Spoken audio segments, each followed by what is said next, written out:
Hi, welcome to the sixth episode of the Can This Even Be Called Music Club podcast, covering albums from the first quarter of 2025. We're finally catching up. I'm Jeff, and I'm going to be kicking off today's episode with the Lifting Line Theory album, Wonder, a prog album that has already sparked a lot of discussion in our group chat, and not all for the right reasons, but we'll get into that. Following me will be Bishop with YHWH Nailgun's 45 Pounds, an experimental rock debut LP. Next will be Dave with Chris Beernink's The Chimera Suite, a big band jazz metal album, and Matt will close us out with Dessiderium's Keys to the Palace, a prog metal album heavily influenced by Devin Townsend. Anybody have some band shirts today they want to show off? I don't myself, but I can go first. I got Shred Legends. I was actually just talking about them. Florida Ecstasis. Read the sheet and weep. Shred Legends, Florida Ecstasis. Such a good band. They are so good. I'll show my Arcspire t-shirt. I think it's the COVID tour t-shirt. It's like a parasitic thing. Anyway, stay tech, as the false say. tech. No worries. False tech, but it's cool. False tech. I went deep into the closet and pulled out a shirt I bought in 2005 from a band from Bishop's area. This is Elizabethton, Tennessee's The Showdown. The Showdown. Christian Southern That's rock obscure. metalcore from the mid 2000s. Are they from Tennessee? They're from Elizabethton, Tennessee. Huh. Okay. Yeah. Okay. I ain't heard them. Yeah. They haven't been active for quite a long time, but they put out 3 or 4 albums of varying quality. But their Sure. debut had some interesting stuff to it at the time. I really liked it. So, I used to have that font on like my old computer. nice. So, Jeff, all right. Time to talk about Lifting Line Theory, Wonder. Yeah. My first impressions were it's a solid prog album. Starts out with an epic title track, Wonder. The instruments, all played by Chris Carroll, sound great. You can tell he's a talented multi-instrumentalist. The acoustic riff starting off after the intro just like hooked me right away, especially when the drums and bass come in, and then you have the female vocals taking center stage. And then at the 7:30 mark is a part where it kind of really clicked with me, and I was like, okay, this is a great prog epic. Like lots of layered guitars and keyboard and warm bass sound pulled together by the vocals. Just the mix sounds really clear and everything just works. The track also features a number of solos that are tastefully done and they don't detract from the song as a whole. And you don't often hear female singers in prog. It's overwhelmingly male singers with high voices. But there should be more female leads in prog, I think, because it really suits the music well. I'll kind of continue on a track by track review. Silver Spoon, the next track, has some great guitar keyboard unison and lots of great riffs and melodic vocals. I don't like this track as much as the title track because I found the lyrics a bit cheesy. They're a bit too on the nose, but instrumentally, it's still a great track. And this is where the vocals kind of sound a bit off, a bit like processed or auto-tune or like uncanny. But again, in the instruments, the 3:30 mark is another part where the music just clicks and I really get into the instrumentals. But then the fast vocal lines near the end of the song just sound like an odd choice and kind of up the cheese factor for me. Beyond the Veil is the next song is a bit slower and softer. It's kind of a nice interlude between the more technical songs, a very tasteful guitar solo near the end. Just a beautiful song overall. Then there's the final track, Hummingbird. The vocals in this one kind of remind me of the band Bent Knee, and the drumming sounds incredibly tight, but it sort of sounds programmed, as we'll go into in a little bit. The guitar riffs are a bit heavier in this one. but there's a lot of great melodic parts. There's a nice groovy part around 8 minute mark. Overall, it's a nice song to close the album. And so now I'll kind of delve into the stuff that we uncovered about this project that we've been talking about all day. Yeah. Dug deep. The history that we dug into. We uncovered some interesting details. So Chris Carroll is the mastermind of this project. He does all the instruments, and then he lists Little Miss as the vocalist. And online, he's said the project came about when he and Little Miss wrote and recorded some of these songs over the course of a few years, several decades ago. And now the songs to me didn't sound decades old. Mm-hmm. The vocals sound clean and relatively modern. The mixing and everything sounds pretty modern. Chris says that the vocalist Little Miss was unfortunately killed by a drunk driver, and now he's working on finishing up the songs from the old recordings and plans to continue to release even more of the demos from those old recorded vocal tracks and demo tracks. And the quality of the vocals, they just sound impressive for having been recorded decades ago. I mean, that if you say decades, at the latest, I'd say that's like in the 90s. So, I mean, it Maybe makes early sense that, 2000s. yeah, 90s to early 2000s, that like if you're saying 2 decades, but still, it doesn't sound dated to even those years to me, but maybe that's just me. And like maybe 20 years ago, we didn't have the same like democratization of home recording that we've seen in Right, the tens, I'd say. right. So like Like unless he either they, had like professional equipment and was like a professional yeah, back then, or there's something else going on that it's still kind of a unknown of like, is this really what happened? Are these recordings really decades old? There's not much information about the accident other than that it happened and the vocalist is no longer with us, but they've kept a lot of the details and their name hidden to in honor of the family, to honor their wishes. But that's kind of the history of how this project came about and the vocals.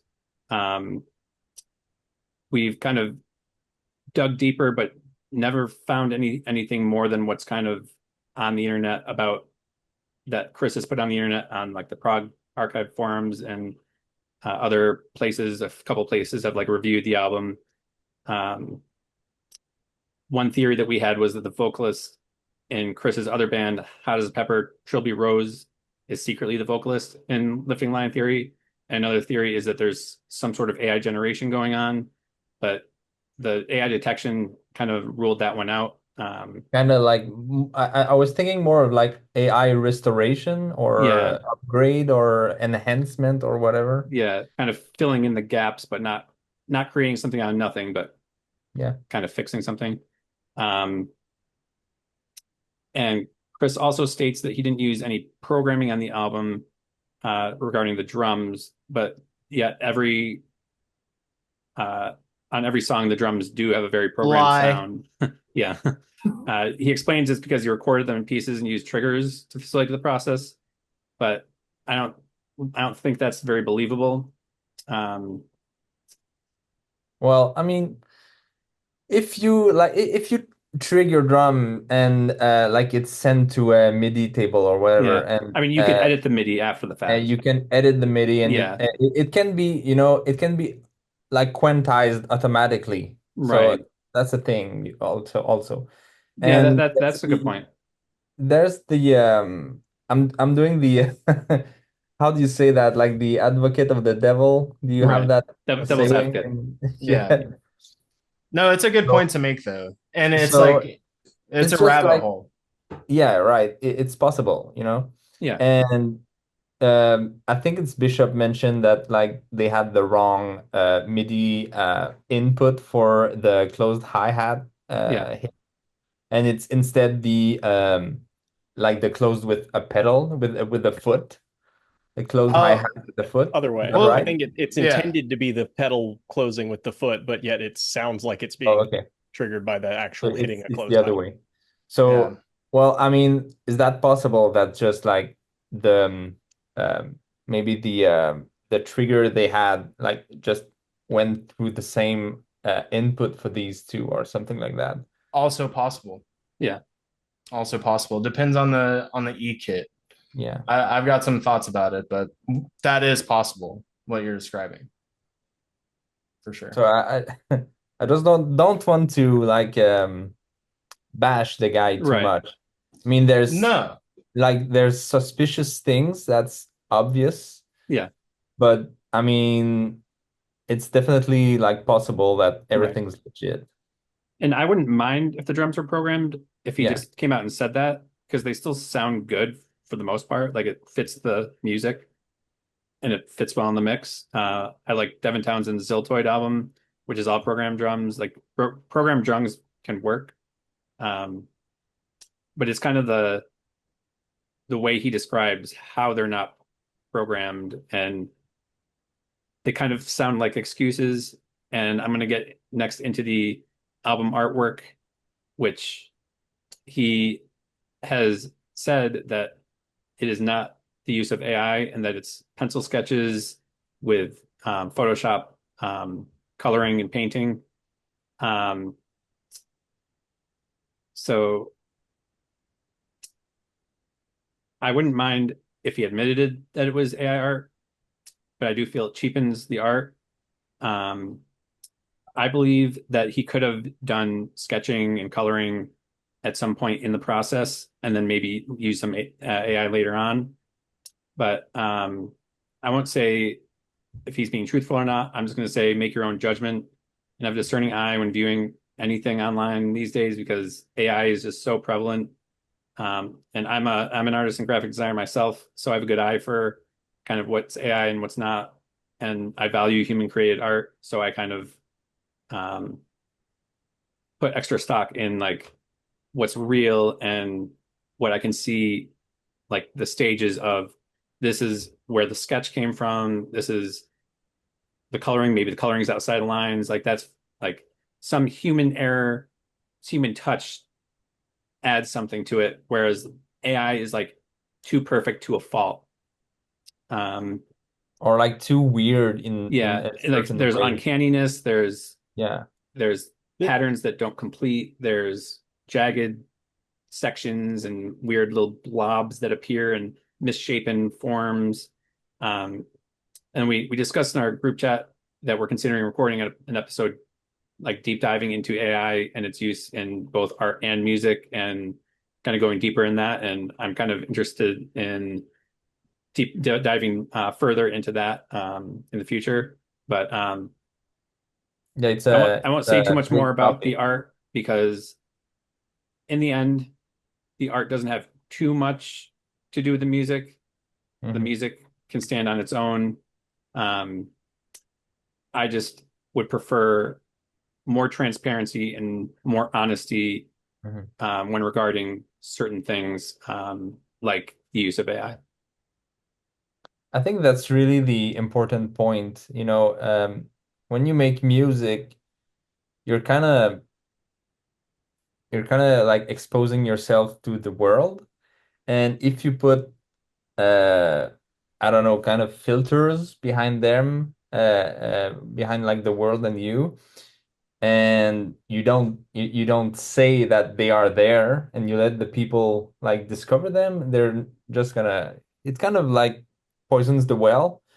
I mean, if you say like your artwork does not contain AI, and then like people can see like, well, that seems AI to me. Well, who's to say AI was not used in the creation of music too? Yeah. It's kind of like, it's just like that suspicion that kind of creeps in the back of the mind. So, Hmm. I mean, you can you can be forward with it. I think it would be best to be Yeah. like parent, like you said. Anyone else have any thoughts? I know we talked a lot in the chat this morning, so I'll go next. I enjoyed the album. Anything that presents itself to me as aspiring to live up to the Yes, Genesis, Rush triumvirate of classic prog, I'm gonna check it out. I'm a bit skeptical of anything modern that's trying to do that because I feel like they often miss the mark. There's sort of two philosophies of prog, and I think we've hit on this in a previous episode where you can be progressive in the sense of emulating the sound of artists that were progressive, or you can be progressive in the sense of what does that mean today? How do I progress music from where it is right now? And I'm always really interested in the former side of that because I like 70s prog and I like bands that want to sound like 70s prog. And you've got your Neil Morses and your Transatlantics and all that kind of stuff. But then there's all these different waves. You have the 80s sort of UK neo prog that didn't really sound like the 70s prog. It put a different spin on it. I find Lifting Line Theory feels a lot more like some of that neo prog and maybe some like very early Dream Theater, sort of Fates Warning, early 90s, beginning of third wave prog. yeah. That's what I hear more. There's a couple of moments, like maybe right toward the end of Hummingbird, there's a synth riff that does something, and I'm like, okay, cinema show. Like there's a little splash of Genesis in there somewhere. But as a whole, I wouldn't lump it in with that 70s stuff. I still think it's pretty good. I honestly liked Hummingbird, the closing track, better than the big 23-minute opening title track. I felt like Wonder a lot of the time didn't really have the song Wonder, didn't have a lot of dynamics. It was somewhat flat, veering up and down. It wasn't very heavy. This is not prog metal, really. It's sort of prog rock that brings in some metallic elements sometime, especially in bits and pieces of Hummingbird, which was probably why I like it so much. Silver Spoon, it feels like two different songs at the same time. You've got the first half of it with the cheesy lyrics that sort of sounds like, early 2000s alt rock with female vocals. Like I don't exactly have a comparison for it, but it's not really prog, or at least it's, what it really made me think of is we talked before about how a lot of Neil Morse projects and bands will have like epic opener, crap filler, epic closer. That's kind of the structure of this album. And Silver Spoon is that like, agenda on that one album. It's like, why am I having to listen to this? This is not good. And some of the instrumental parts are good, but the song as a whole just ruins so that's it. what I was going to say. At 3:30, song one of Silver Spoon ends and a different song comes in. And it's like they're not connected to each other in any way. And it becomes this instrumental prog piece that's pretty nice. But it clashes completely with everything that leads up to it and then the ending afterward. I don't have much to say about Behind the Veil. It's kind of the most vocal showcase piece. There isn't a whole lot going on in the music behind it. But yeah, Hummingbird, if we're looking for where the album clicked, it was like once I got to that song, I was like, all right, there's something here. That one feels maybe the most fresh, the most modern in terms of, again, we have no idea when these compositions are really from. Are they from the 90s? Are they from the 2000s? Are they modernized versions of those things? The other thing that sort of crept into my mind as I was reading this, so the little miss who does the vocals, presumably a real human killed tragically by a drunk driver, but he mentions that she was also a classical pianist. Where's the classical piano on this album? Where did that go? Like, was that not synths, demoed? like in parts, but not very prominent. Not very prominent. I would have expected that to have been recorded in a way that was reconstructable or recapturable, or even just like program the piano parts. Like surely they're written down somewhere or something. Well, I mean, so I found that a pretty strange omission. I mean, she can be like a professional like pianist or a classically trained pianist and then just sing on that album too. I don't think he would have said in the description of the band that he was working with a classical pianist if she was just singing. That wouldn't be relevant information. It seemed odd to me that wasn't there. No, I mean, but again, it doesn't, if you want 70s prog, go listen to Shamble Maths, go listen to early the T Club albums, some stuff like that. Yeah. But this is not that. That being said, for what it is, AI problems that we aren't certain about aside, it's not a bad debut, and I would be curious to hear what other stuff he's got in the archive. It would be really, really funny though if he's like, yeah, I was working with this classically trained pianist, no piano pretty much, but she did sing. It's like that Mitch Hedberg joke where he's talking about like a movie can say that it was like inspired by a true story. Any movie can say that, but it's like it could be inspired by realistically anything. But Dave, go ahead if you were about Yeah, to spill it's it. gonna be quick because pretty much all I was thinking, Matt and Jeff already said it. I'm pretty much in line with you guys on that on the album.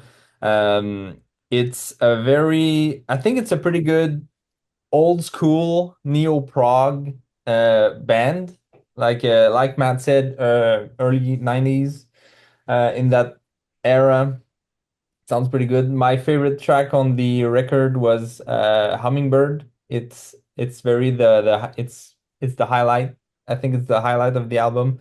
Wonder is like you mentioned, Matt, it's a pretty good track, but it's also not, I think it wanders a bit too much, and it doesn't kind of deliver. It doesn't feel like it earns its length. Yeah, yeah.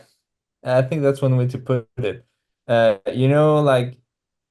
it or hate it, Neil Morse's albums, the epic tracks they have, it's always, it's very formulaic, the same thing on every long track he's working on, but it delivers. It's the punch and it's the payout at the end. You're like, hell yeah, that's why I've been here like for the last 30 minutes.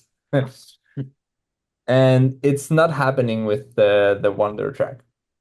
But that being said, it's a pretty good album. It's a pretty good prog rock album with with kind of modern aesthetics, especially with the female vocals, which weren't around in the 90s or early 2000 in the genre. And some of the guitar work too, it sounds pretty modern. I think of the tapping intro of Hummingbird I have in mind. This is something that would have blown everybody's minds back then. Nowadays, it's much more common, but it's still pretty cool. Yeah, so good pick, Jeff. Steve Hackett invented guitar tapping in 1973 on Dance of the Moonlit Night. Who? Steve Hackett from Genesis, who Hell shares a yeah. birthday with me. I also had decently similar feelings. No need to say it. I'm the least prog head, but I actually the music alone I thought was actually like pretty good, and it's like pretty cool. The album starts off super strong. I thought that Wonder is like sick. Baseline in Wonder, sick. Bass tone, classic. It takes up like just enough room that it needs to. The mix is a little weird to me. Some things are panned really far. The album sounds like almost too wide, or at least it did on my speakers. He's got like hi-hat is panned hard left. All the vocal harmonies are panned pretty much. Well, the harmonies are panned everywhere, but he's got what sounds like a 12-string acoustic. Both are panned hard left and right. And then right in the center, he's got vocal, snare, and bass. So it's super bright, it sounds super wide, and it sounds like it's mixed in service of keeping the vocal like front and center, which is fine. Drums are programmed from drummer's perspective, which is, in my opinion, the only right way to do that. To go back to the what Dave mentioned,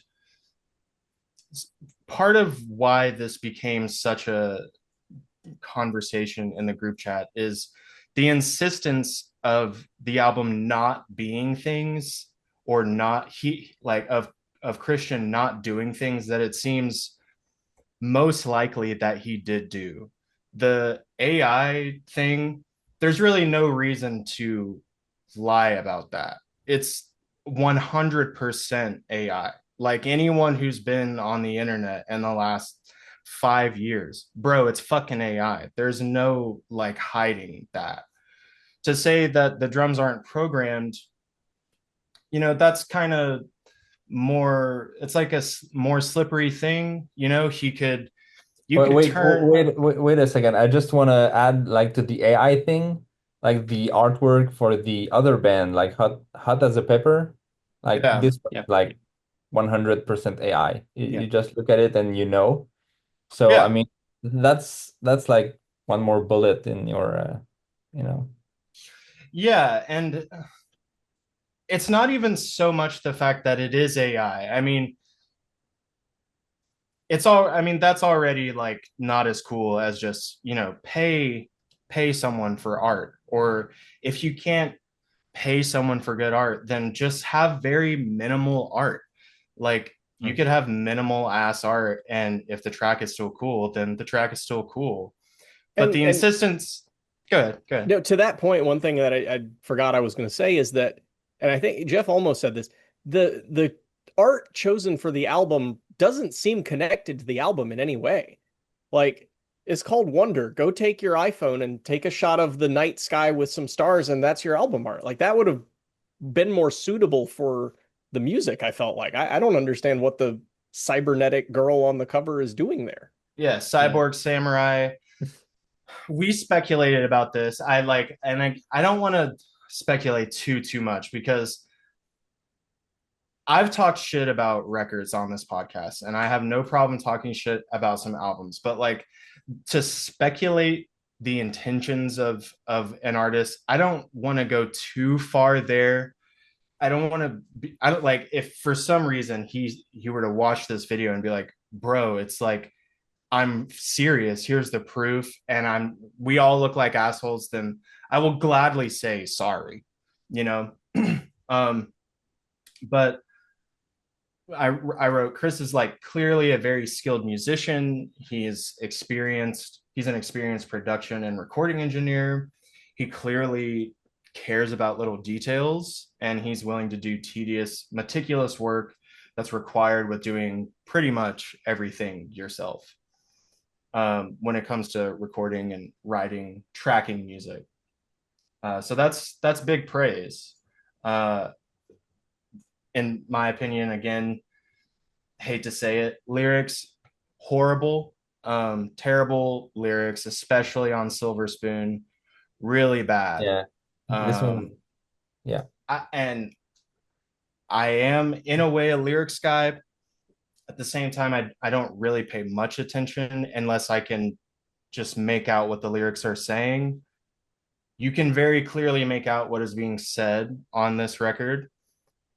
Not quite as bad as the lyrics on Hourglass's album Voids and Visions, but it's really not much better either. Still dunking on it.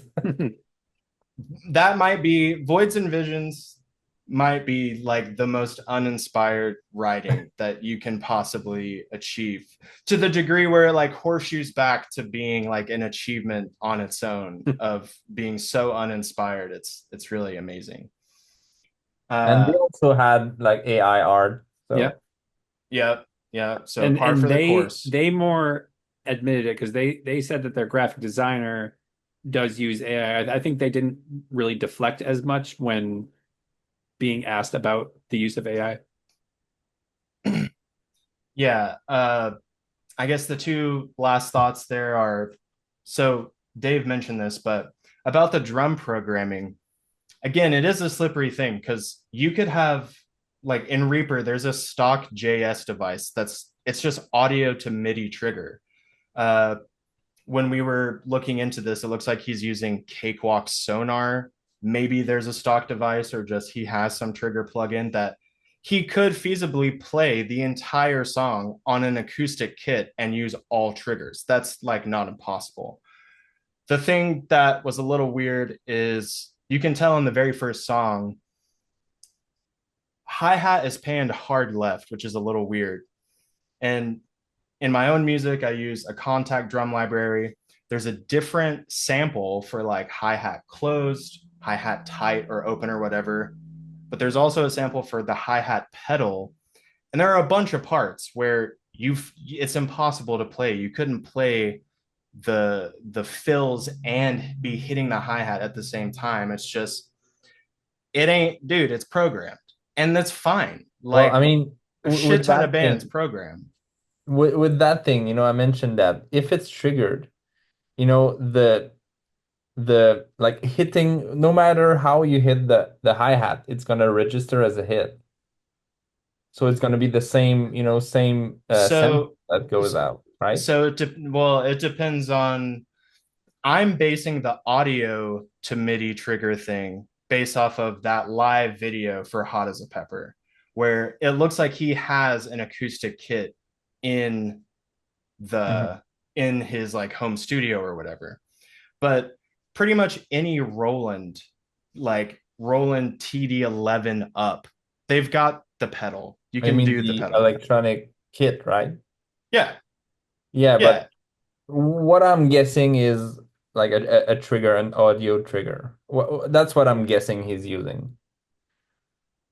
I was leaning over to look what TD I have. I think it's like a TD6. Well, like what I'm saying is that okay, if you are doing audio to MIDI trigger, that implies that you have a drum plugin, right? And so the only for as meticulous as the whole recording sounds and Mhm. that video of him doing the like vocal harmony, the recent video, Mhm. it would be odd to me that he would go through all that trouble and then like knowingly and purposely just say, "Oh yeah, I can leave that open hi-hat part while there's like a crazy fill going on." It makes me think that it was a mistake. And the only reason why I even care to observe that is because of the claim that he piecemeal recorded these parts himself, really playing them, and then kind of just Frankenstein them all together. Which, The dead giveaway for me is right around the 15-minute mark in Wonder. There's a Tom Fill that is just too fast. Like everything else on the album, I yeah, kind of bought like, okay, you could have played this and done it in one shot and whatever. But there's a Tom Fill in Wonder that this guy can't. yeah. No. And really, it feels crazy to like scrutinize the album so much, but it has all been brought upon himself by going out of his way to say that he didn't do this shit before anyone even asked. And that's the issue there. Maybe part of it was that he saw, the gestalt these days of like, well, people hate anything AI, so I got to get out in front of it and be like, no, no, no, none of this is AI. Was it? It's We don't just know. the We don't know. worst strategy. It's the worst strategy. Like it, and I guess on to the point of like the triggered drums and stuff. Again, this is speculating. There's all kinds of content on YouTube of like, oh, this guy faked this guitar part, or this dude's not really playing this drum part. He's not actually that good. It's all triggered. If you've been subjected to any of that kind of YouTube slop or whatever, the wrong choice, the completely wrong reaction to that is to do what everyone's mad about and then also say you're not doing it. It's like that's wrong. But Yeah. musically, it's fine. And because the music's fine, there's no reason to lie about it. There's no reason. Just say, hey, I made this album. I'm an old guy. I'm by myself. Like, I wrote this whole goddamn album. If you like it, then thanks. If not, then sorry. I wrote this whole fucking thing. And that's more than enough reason to be like, wow, good job. You know? So, Chris, time to come clean. Come clean. We'll talk to you on the podcast. Come clean. It's time to clear your name before it's even been smudged or whatever. But dude, the album's fine. No reason to be insecure or like preemptively deflect about it. It's fine. And I will listen to Wonder Part 2. Yeah. Yeah. We'll check it out. Sure. Cool. Now, should we move on to another album that has drum parts that are not possible to be played by humans and yet somehow are? Sure. All right. So I chose YHWH Nailgun, 45 pounds. Could talk about this album forever. I'm going to try and not do that. I wrote like a little mini review for every album. So I'm going to read this off. And I will sound unnatural here, even though I wrote all of it like 1 hour ago. So before I begin, go off / on and on, go on and on. I do want to say that I chose this album between two completely different albums for my 2025 first quarter choice. My other possible choice was Perverts by Ethel Cain. And just to be clear, I think that Perverts has a huge musical and cultural significance that bands who sound like YHWH Nailgun, they will frankly never have. But the difference being, I listened to Perverts probably twice all the way through. I've listened to 45 pounds probably like 45 times. Seriously, I've sent it to like everybody. And if I'm going to be concise in any way whatsoever, I really have no choice but to split my feelings about it into like two categories. To me, these are like clear cut categories, but to others, they might not be. Category one is feelings that will make sense to other people and feelings that may or may not make any objective sense. So the thoughts that might make sense to other people. Man, If you are in, I just love how your brain works. I don't yeah, understand it, but I love it. yeah, thank you. I gotta sip first. Okay, if you're in the age range where pretending like you aren't old is weirder than just saying that you are old, and you think that there are no modern bands who do not give a fuck, like how the Jesus Lizard didn't give a fuck, listen to YHWH Nailgun. If you think that the Flying Lutenbachers and all the bands fronted by Eric Paul are the pinnacles of noise rock, listen to YHWH Nailgun. Those bands are like Arab on Radar, The Chinese Stars, Doomsday Student, Psychic Graveyard, horribly annoying music. If that's the pinnacle for you, just listen to YHWH Nailgun. If you like the so-called artsy side of abrasive underground music ranging from so many bands like Race Bannon to Fat Worm of Air, or AIDS Wolf to Colossomite, or US Maple to Bygones to Deerhoof, listen to YHWH Nailgun. All the way up to now, if you like newer bands like CMOS or Luge or Spring Breeding or Kill Alters, listen to YHWH Nailgun. Like, it doesn't matter if you're a jaded listener who looks for, you don't like any new music because you're always searching for some sliver of the past in the new music, or if you feel unimpressed by all new music because you feel like you've heard it all and none of it surprises you. I'm not kidding. Like, fucking listen to YHWH Nailgun. Those are the feelings that in my mind you could make sense of those thoughts as just someone who doesn't know me personally.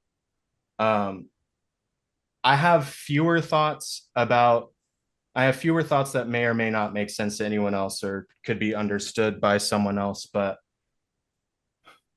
I think that I've probably talked about this very, very particular feeling that a handful of albums give me. This album lives and breathes that feeling that I've tried to describe to you guys, I'm sure, to friends over and over again. It's like this vague but huge and special emotional feeling that it doesn't belong to any particular genre. and it's not possessed only by some kind of person. It could come from anywhere. It could be made by anyone, regardless of what side of the like what side you fall on of that non-existent line between insider and outsider music, whatever that bullshit means. It could really be made by anyone, but there are a handful of artists who have done it for me, or maybe more specifically, a handful of albums that have done it. Luge, I Love It Here, I Live Here does it for me. The lyrics on that record are crazy special. The ILYs do it for me. Zach Hill's project with Andy, so it's just 2/3 of Death Grips. The lyrics on that record, crazy special to me. Even the early Zach Hill solo records, those two records, something about those lyrics feel like, I mean, I don't know how to describe it other than it feels like it's talking about nothing and potentially everything as simultaneously. It feels like this record was made for me, and it's why I picked it over Perverts, even though these two records are, to me, important for totally different reasons. I selfishly chose like this record. Perverts is important, is way more important and way more meaningful for someone who is not me. But 45 pounds is crazy good. The last thing I can really add is it feels like peaking on mushrooms at 11 p.m. and someone unexpectedly knocking on your front door. Like there's an adrenaline of this on this record that it feels like delirious in a really tangible way, like it could hurt itself in its performance or something. And yeah, it's crazy special. It's amazing. I would be really shocked if an album knocked it out of place for first on my album of the year list. Crazy good. The lyrics are good, and like that's another thing where I just have to cut all the like poetic waxing and just say it's just my opinion, because I'm talking shit about some lyrics on the last record. The lyrics on this on 45 pounds, if it's not your thing, then you're like, shut the fuck up. That doesn't make any sense. I get it. I get it. Are they abstract in the same way like maybe the Mars Volta are, or it's totally different? Like, are the lyrics like that? Yeah. Yeah.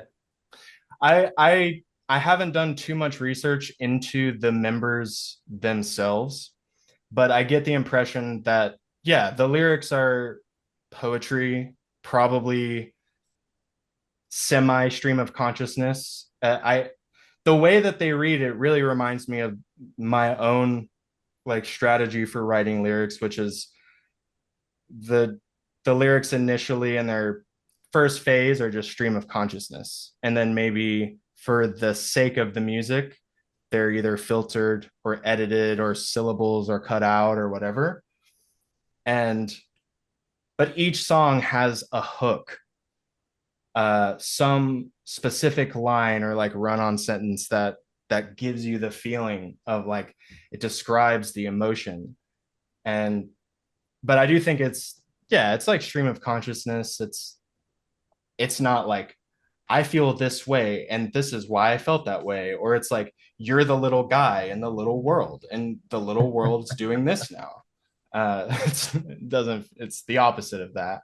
I feel like it feels more grounded and visceral in its imagery than Mars Volta tend to. I think of Mars Volta Yeah. lyrics as a bit more like abstract, psychedelic, ethereal type stuff. And YHWH Nailgun, I briefly read through the lyrics as I was listening through it, as we were, prepping for this, and they're very like concrete, gritty, real poetry, sort of beat poetry type. So are they like more Death Grips type? I don't know. I couldn't tell you there. No, I wouldn't say that that's a fair comparison. I mean, I'm sure the guys have probably listened to Death Grips. I mean, they're like handsome guys who live in New York, or they've probably fucking listened to Death Grips. But But like Matt said, with the Mars Volta, they have more lyrics. Cedric is like, I can put 14 pages of lyrics in this song, and so I will do it. Zach, the vocalist, I think pretty much says only what in their perspective is needed to express the feeling of the song. Cedric, he'll say a million things. And like 3 out of 4 of those things are cool. Maybe the other quarter is, I don't know. But the music makes up for it in the case of the Mars Volta. With Death Grips, Stefan can write a hook every single day of the week. But then, by the end of their discography, it's just like, okay, like, y'all are sick as fuck. So whatever you say, yeah. So yeah, those are my concise thoughts. Amazing album. YHWH Nailgun, be my friend, please. I love you. You're my favorite in the whole world. And 45 Pounds, best album of the year, in my humble onion. So I have a question. On the Bandcamp, it says, wearing drums, that I understand, okay. Meet the sound of instruments which have been twisted and bent into new shapes. That I don't. So I don't know if you can enlighten me on what the hell's going on. How are they coming up with these sounds? So, well, okay, I also have the Bandcamp pulled up. I don't know who wrote that. Let me say this. Before they put out 45 Pounds, their Spotify bio was just someone just smashed the keyboard. And they didn't have a band photo. It was just a picture of like fish on just hooks, just a bunch of like tuna.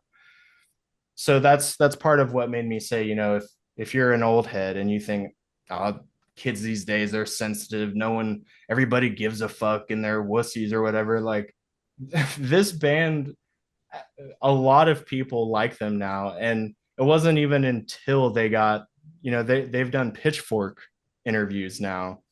They had no promo other than just ugly fish pic bio, just scribble, just gibberish. Now, whoever wrote that, the whirring drums meet the sound of instruments which have been twisted and bent into new shapes, it's the same sort of deal as when someone says like, this noise rock is so angular, dude. The riff is so angular. Like, what? Okay, like, So okay, it's not square. like it's not an information on how they are like playing or whatever. I don't think that it's a procedural description. Yeah, okay. I think that it's just the synth just sounds detuned and shitty. Kind of like a review, like a one-liners thing. Yeah, yeah. I don't know who wrote it, who wrote that description, but the only interview I've looked at with this band was this thing they did with Pitchfork, where they all talked about like a song or a record that they all like or something. And everyone in the band looked incredibly uncomfortable. Like they did not know what to say. And like they were surprised that they were there. I would be willing to bet if anyone wrote that description, they probably all contributed and like felt awkward to describe their own music in this way, if they collaboratively wrote it. But they were like, okay, we need to not smash the keyboard this time. We like spend some money. Let's actually describe the music in a flattering way. My theory with that quote we talked about is it comes from the label, because you also find the exact same quote on the exact same Bandcamp description on the Rough Trade website. for their album. So Yeah, that's sure. theory. Yeah. I was looking at their personal Bandcamp. But sure, I believe that. But enough from me. I've talked plenty. What do you guys think? Yeah, I'm gonna go first. I think it's an incredible album. It's very good. Let's go. Yeah, it's great. I love that. I love drum focused music. Uh, and this one's, it's got whirring drums and Yeah. distorted instruments bent into new shapes.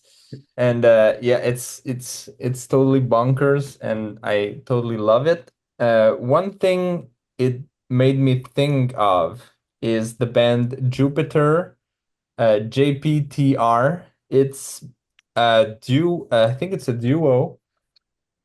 Let me just get the Bandcamp page. I think it's a duo they're from Switzerland. They've got a few like three albums, but the one especially I'm thinking about is their self-titled debut, and they call themselves avant pop. So it's kind of like weird pop music. So it's very drum focused, very tribal sounding, and it's got some instruments with like other than the vocals and the drums, but I think they're mostly like percussive instruments, percussive melodic instruments, and it's fantastic. It's very different in like what kind of resulted from that. It's more like of a pop thing, even though it's pretty weird. Um, but it's got the same, I think, foundation in drums. It's kind of like going, okay, here's a massive, weird and fast whirring drum beat, and do whatever with it, on top of it. And I think that's why maybe my brain made the connection with that album. But other than that, like I had no ideas these guys existed before you mentioned them, and I'll keep an eye out for them, that's for sure. It's great. The band that I would compare most immediately, drum wise, would be CMOS, maybe Gorilla Toss too. Gorilla Toss, they're still amazing, but like of all the bands in this sort of little niche of like, we make ugly, annoying noise rock that's simultaneously kind of lighthearted but also has riffs, and it's not 2009 anymore. Gorilla Toss kind of got the biggest, it seems like, of all those bands. CMOS, not so much. It's really Gorilla Toss that like got the biggest, so it feels maybe a little unfair to compare to G Toss, but CMOS, two people, drummer, just like lowest kit you could possibly have. I mean, he may as well be laying down, and the vocalist is just a bunch of like synthesizer toys, contact mic right on the throat, and it's ugly, and but the drums really carry the song. That's the band I'd probably compare it to most closely.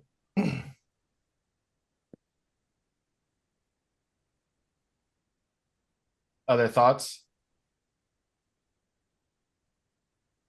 Jeff and I are staring each other Yeah. down. I guess I'll go next. Bishop, you always pick music that are in genres that I never listened to or don't have much experience with. So I don't really have much to say. When you were listing off artists at the beginning, I don't think I'd heard of a single one of those. So it's like completely outside of my range of my music that I'm familiar with. But I enjoyed the album. I didn't, I don't think I really necessarily got it, but I'm glad I listened to it. If I had to name a favorite, I'd say the Tear Pusher is my favorite track because it just has the most going on instrumentally. Um, but the EAR. what's that? TEAR. Yeah. Yeah. I feel something similar where Jeff, like, I hate whenever you pick a record Yeah. and I happen to dislike it, it makes me so sad because Yeah. you never say anything rude at all. Yeah. You come out, you pick Voids and Visions. Jeff, I love you. You come out, you pick Wonder here. I'm like, come on, dude. I don't want to. It's not targeted, is Yeah. all. So I feel horrible. Um, but I mean, I don't think I dislike any music. There's just music that I don't typically listen to. And a lot of the sure, music you pick falls under that category, but I can't say that I hate any of it. yeah, Well, yeah, the thing is, I'm sure there's like a ton of very bad music out there, Yeah. but it's not the those that we pick for these Right. episodes, you know? Right. yeah, It's the cream of the crop, Right. even though if it's from a genre that you're not aware it even exists. Right. And I feel like there's great albums in every and any genre you can think of out Yeah. there. You just have to dig deep enough to find them. And if you're looking, I don't know, if you're looking to get into jazz or whatever, or bluegrass or country or whatever, uh, and you go to, I don't know, Spotify or anything like you type like bluegrass on YouTube, you're just gonna have the worst time ever. Oh yeah. It's just gonna be like boring stuff. But if you dig deep and find maybe some good recommendations and stuff like that, you can find, you can find some truly amazing things that are out of your wheelhouse. And Yeah. I think that's how people should I think that's how people should go about finding new music. Not like with like random searches, but they find maybe I think it's the curator of music that kind of like a games curator or movies, stuff like that, movie critics that you have the same tastes as that guy, so you follow his advice and you just hey, I listened to that movie, it was pretty good. You're gonna like it, even though it's from, I don't know, a genre you don't watch. Anyway, this has been going on way too long. I'm yeah. gonna end Sorry. this parenthesis right here. This is the service we provide at Can This Even Be Called Music Yeah, Yeah, podcast. Listen yeah, to what we tell you to listen to. yeah. exactly. We ain't lying. Propaganda. Um, so I was aware of the genre, the general vibe of like art rock, noise rock stuff that Yahweh Nailgun was going to be before I listened to them. I can't remember where the name came across first, but there was this rumbling of like, need to listen to this band. There's something going on here.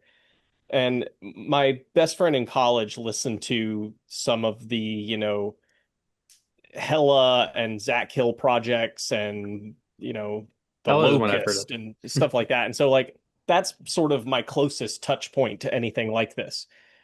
But that did not prepare me for what was going to happen when I put this album on. And because it's so short, it's over quickly and you're just sitting there in a daze like, what?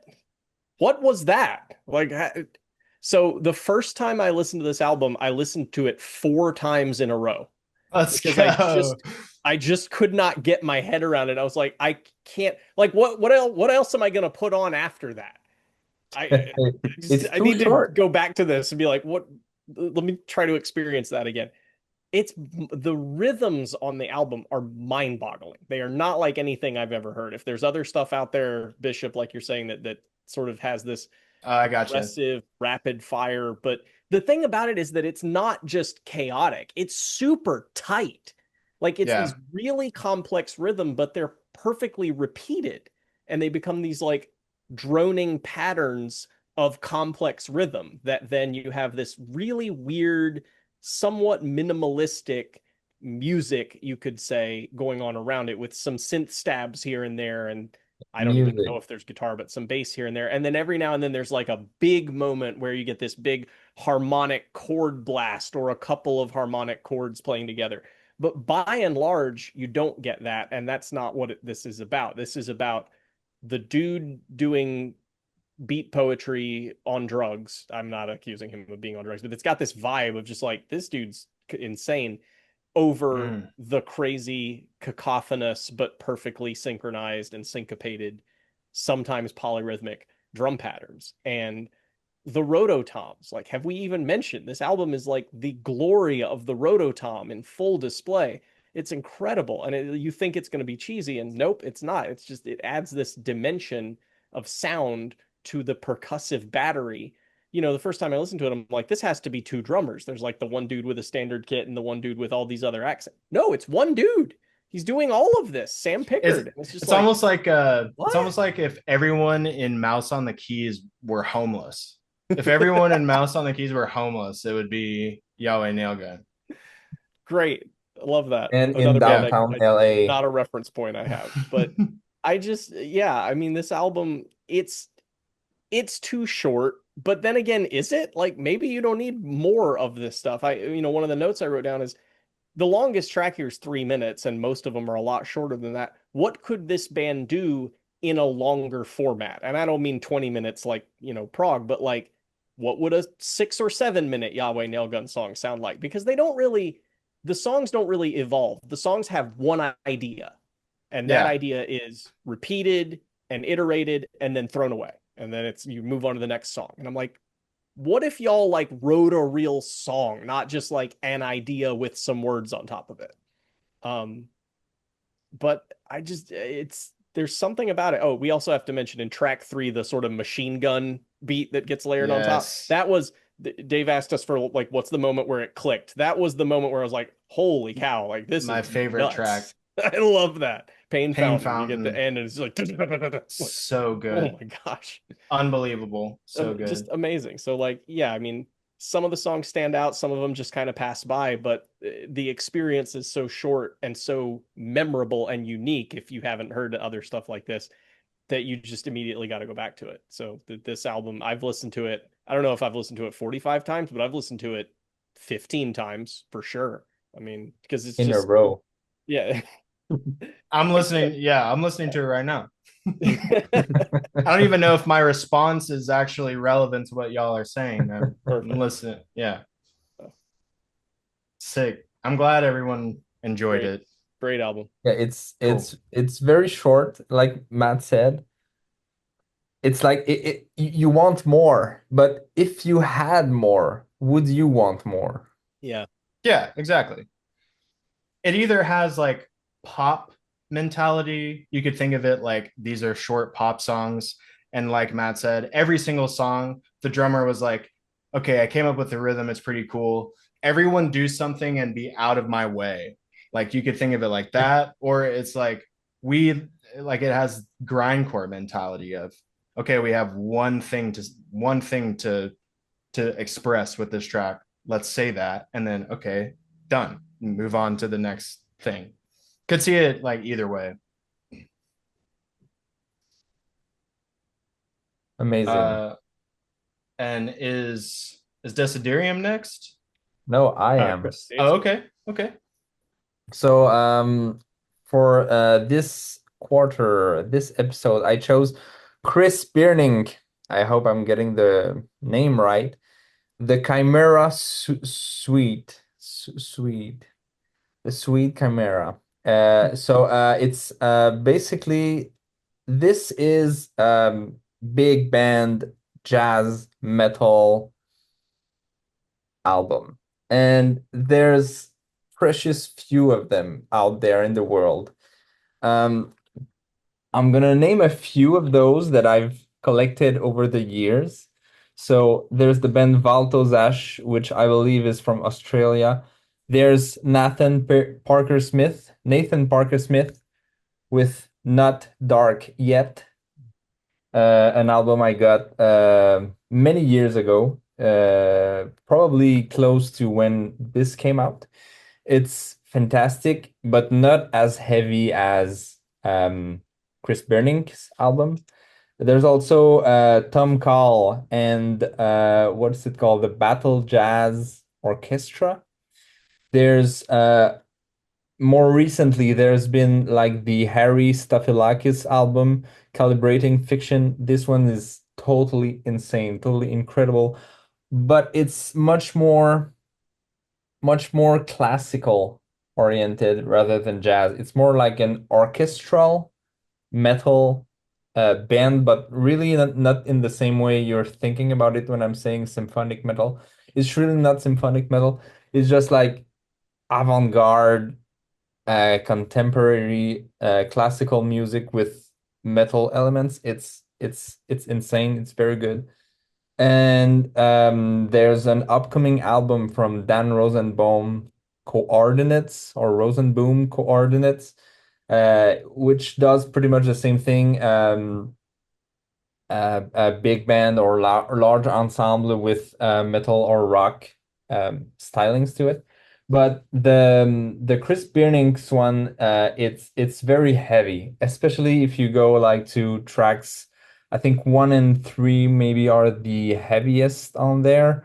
Regenesis and Event Horizon. Like the beginning of Event Horizon is just like massive and dissonant and ugly, and you've got all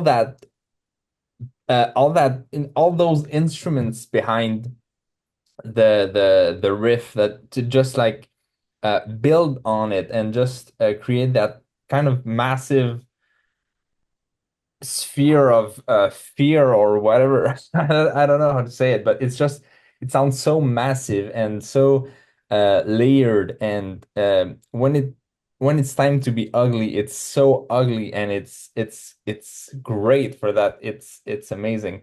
So I don't have much more to say other than I really like that. It's a 17 piece.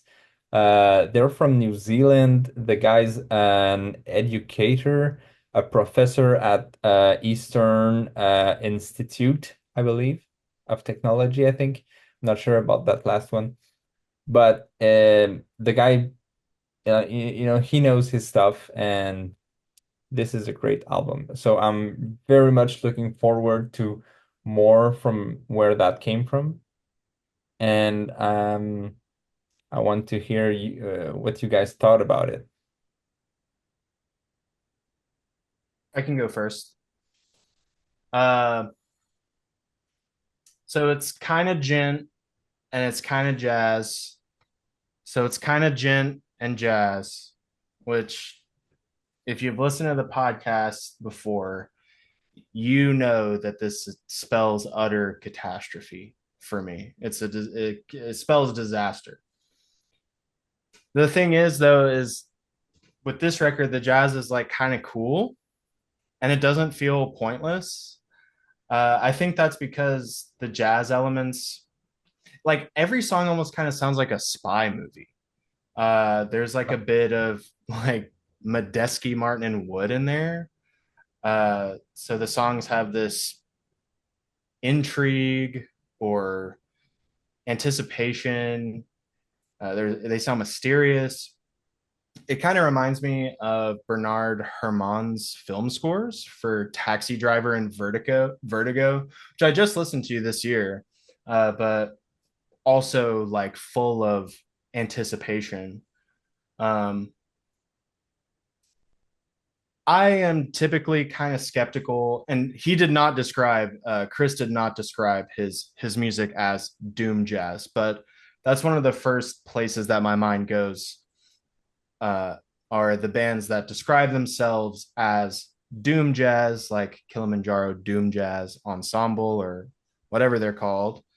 I'm kind of skeptical of that little world of jazz. I'm not entirely sure why. Maybe it's because just brass instruments and flute and like the trap kit, we've just got scarier sounds than that, and they come from the computer. Sorry. uh if you take out the orchestra, if you were to take away the orchestra, I'm sorry to say it, but you've kind of got something like Sumerian core type metal bands, that like the one word band name metal band. You kind of got, pyramids or monuments. I got three more: Periphery, Plurals. Plural. Well, I don't know. Maybe they might be kind of math rock. I wouldn't put North Lane? standards. North Lane, sure. They're kind of a I don't know. They're like a weird. Is that one word? Is it really one word? I don't know. Era, You know, ERRA. Is that you one know, word? I don't know. I really didn't hear the gent in that album. So I'm kind of surprised you heard that way, you know. There's a lot of I wrote this out phonetically. So give me 1 second. Basically, oh, and Fallujah is that a word? I don't know. But it's one word. They had a record in between 2000, 2013.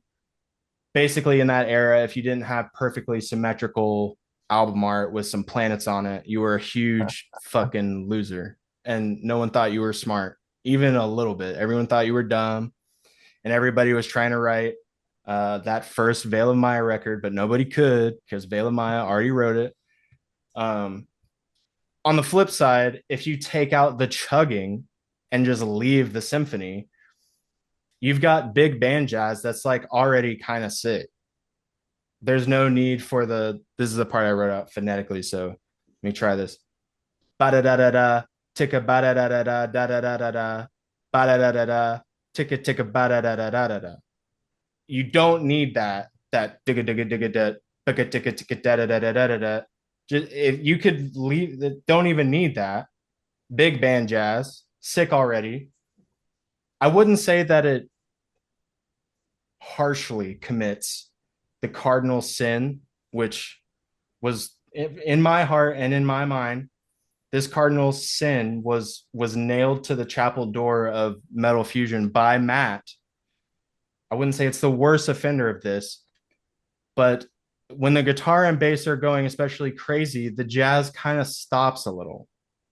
Like the jazz element plus the symphony element, they're mostly, I don't even want to say mostly. I would almost change what I've written here. More often than the jazz and the metal, more often than they are roommates, they're kind of neighbors. And that's the cardinal sin, just like Martin Luther nailed on the Catholic Church door. Matt nailed that sin on my heart. And he said, if you're going to fuse this stuff, you better fuse it. Don't do one little thing and then do the other thing that you're claiming to fuse. You better do them both at the same time. I would edit my take on that slightly to say that there are instances where those things they're roommates. But yeah, I still ended up feeling like it's kind of my complaint with all jazz plus metal combinations, which is just that the metal in this case is it doesn't add that much to me. And I feel sad to say that because if Chris, wrote all this music, if he composed it all, then all of it came from his mind. And so clearly he is under the impression that the music needs that. It couldn't exist without the guitar and bass. But I don't know. I feel like if you took out the orchestra, I'd be like pointless. And if you removed the chugging and just left the jazz, I'd be like, this is sick. It's fine. I'm in a spy movie. Yeah, I think it's more of a big band jazz music with added metal trio. I think they're part of the band, but not the core of it. So the Chris is the one who plays bass and guitar. I feel like he's the one who said, "Hey, jazz guys, I need y'all in order to be able to, actualize this idea." So Yeah, I don't know. I think he's more of a composer, yeah. but I don't know. I don't fully agree with you there on the being jazz or metal. I think they're pretty much blended together. Sure, there are parts where, it's more one way than the other, and vice versa, but I think they're pretty much blended on that record. But I would be willing to.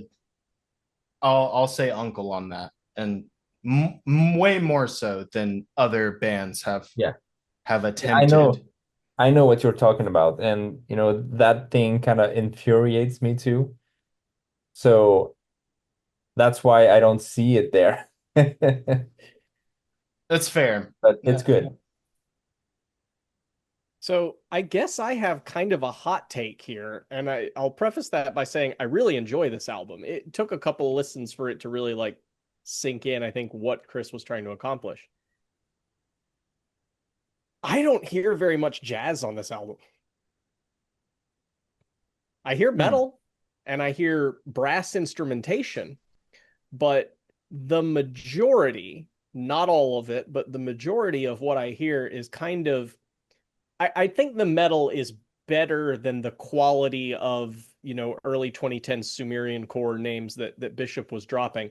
But one of the principles of those bands was let's play highly technical, very heavy, slightly djenty metal and have synth pads over top of it. And a True. lot of what Chris Beernink has done is to say, what if that synth pad was 12 horn players instead of a Oof. synth pad? And Yeah. what they're doing is they're providing big, loud brass texture, but not jazz. They're not playing jazz very often. And the metal instrumentation is almost never playing jazz. It's playing metal. And every now and then there's a noodly clean guitar part where I'm like, jazz, it's in there, but it's not predominant. And so with this being sold to me as big band jazz metal, I'm not sure it delivered that. But I still appreciate what it did achieve. And I honestly appreciated more the light tracks, tracks 2 and 4. The album kind of alternates between heavier Yeah. and lighter pieces. And track 1, it's a little djenty. It's kind of this modern metal. It's very well produced, very like the brass layering is done super well. So you get this lovely, heavy, textured thing. Both the metal and the brass really well produced. And I'm like, all right, this is like, I've heard some stuff like this. This is fine. This is cool. And then track 2 came in and it starts on this very reserved piano for a good while. And that spoke to me a lot more because I love when bands do that. I love when bands force you to pay attention by not delivering the payoff right away. It's like, okay, I have to sit with this long lilting piano part. I like that. It almost started reminding me of the best parts of KO. My favorite band. So like, yeah, do more of this, Chris. Like I like that compositional approach a lot more than the let's play some balls heavy riffs and throw some balls heavy brass on top of it. But where that happens the best is right at the end, sort of the climactic part of the final track. The brass gets really loud, really abrasive, sort of cluster chord dissonances over some of the more interesting metal. And this is on the last half of the last song on the album. And I'm sitting there going, you could have been doing this the whole time? Like that part was amazing. It was mind blowing. And I'm like, there's the gold in all of this. Like if you could take that and make an album out of it, along with some of that sprinkling in the lighter pieces and integrating things better, there's a lot of really smart ideas and really good compositional technique on this album. It's not as cohesive as it could be, but there is a lot to like. Well, I think careful what you wish for, because if you had an album of that sort of, a part you mentioned, it it wouldn't be the payoff it is at the end, right? You're right, yes, but I just meant sort of I like mean, the compositional approach that got you to that point with like the dissonances and the way the horns were contrasting the metal more. Like there was something in there that could have been expanded upon in a way that built up to that ending more naturally and more, I I don't I know. think that the genius part is, even though it's incredibly heavy at the first track and the third track, and yet you have a powerful, like, a payout at the end on the fifth track. and you're like, maybe you listen to the first track, you're like, this cannot go any harder. And on third track, it goes harder, and you're like, okay, this cannot go any harder. But then at the end, it goes harder, and you're like, hell yeah. I do think that my initial reaction of like my initial reaction was, well, that song was so good it overshadowed the rest of the album. And then I listened a couple more times. I was like, well, maybe it gave me more appreciation for what Chris was doing on the album building up to it. Some of my criticism still stands, but it definitely like led me into like understanding his compositional philosophy a little more. Cool. I enjoyed this album as well. I don't have too much to say about it, but I feel like the big band and the metal blended well enough. Whether it's jazz or not, I'm not really a jazz guy, so I can't really comment on that, but it seemed to fit well enough together. I latched onto the heavier parts more myself, but maybe I have to give it a few more listens and kind of go through those softer, slower tracks to really appreciate the piece as a whole. Um, but I did enjoy it. Um, you mentioned, I think Matt mentioned like the multiple brass going there. And Yeah, I'm just thinking this must be like a total pain to mix. And it sounds great. Yeah. it does. Yeah. And I think this just warrants a round of applause. I gotta be I gotta be whataboutist. I gotta be in the same So way pedantic. Sorry. I would really be interested to know if the orchestra was recorded in the same room as the guitar and bass.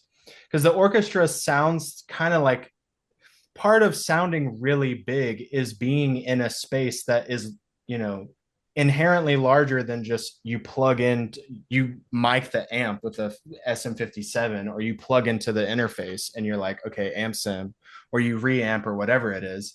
No one's fucking, you're not plugging in the contra bassoon. You're not plugging it in. So you got to be in a room. Everything sounds bigger than the bass and the guitar. Let me asterisk that. Okay. Typically, no one's saying put reverb on the bass. Yeah, record the bass in a big ass room. Typically, people aren't saying that, but why not? Like, Mhm. in my opinion, maybe this is a plebeian take, but I still end up feeling like Imperial Triumphant kind of ends up doing it the best still, where their little weird, wonky, jazzy parts, they're for better or for worse, and sometimes more successfully than other times, they are seamlessly integrated and everything sounds like it's in the same place. That's my hot take there.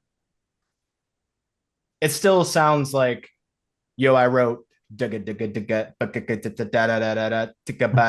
then okay, guys, you go and then the song is badass. I hope it kind of sounds a little like that, and that's my issue with pretty much 99%, if not just 100% of bands that try to do this.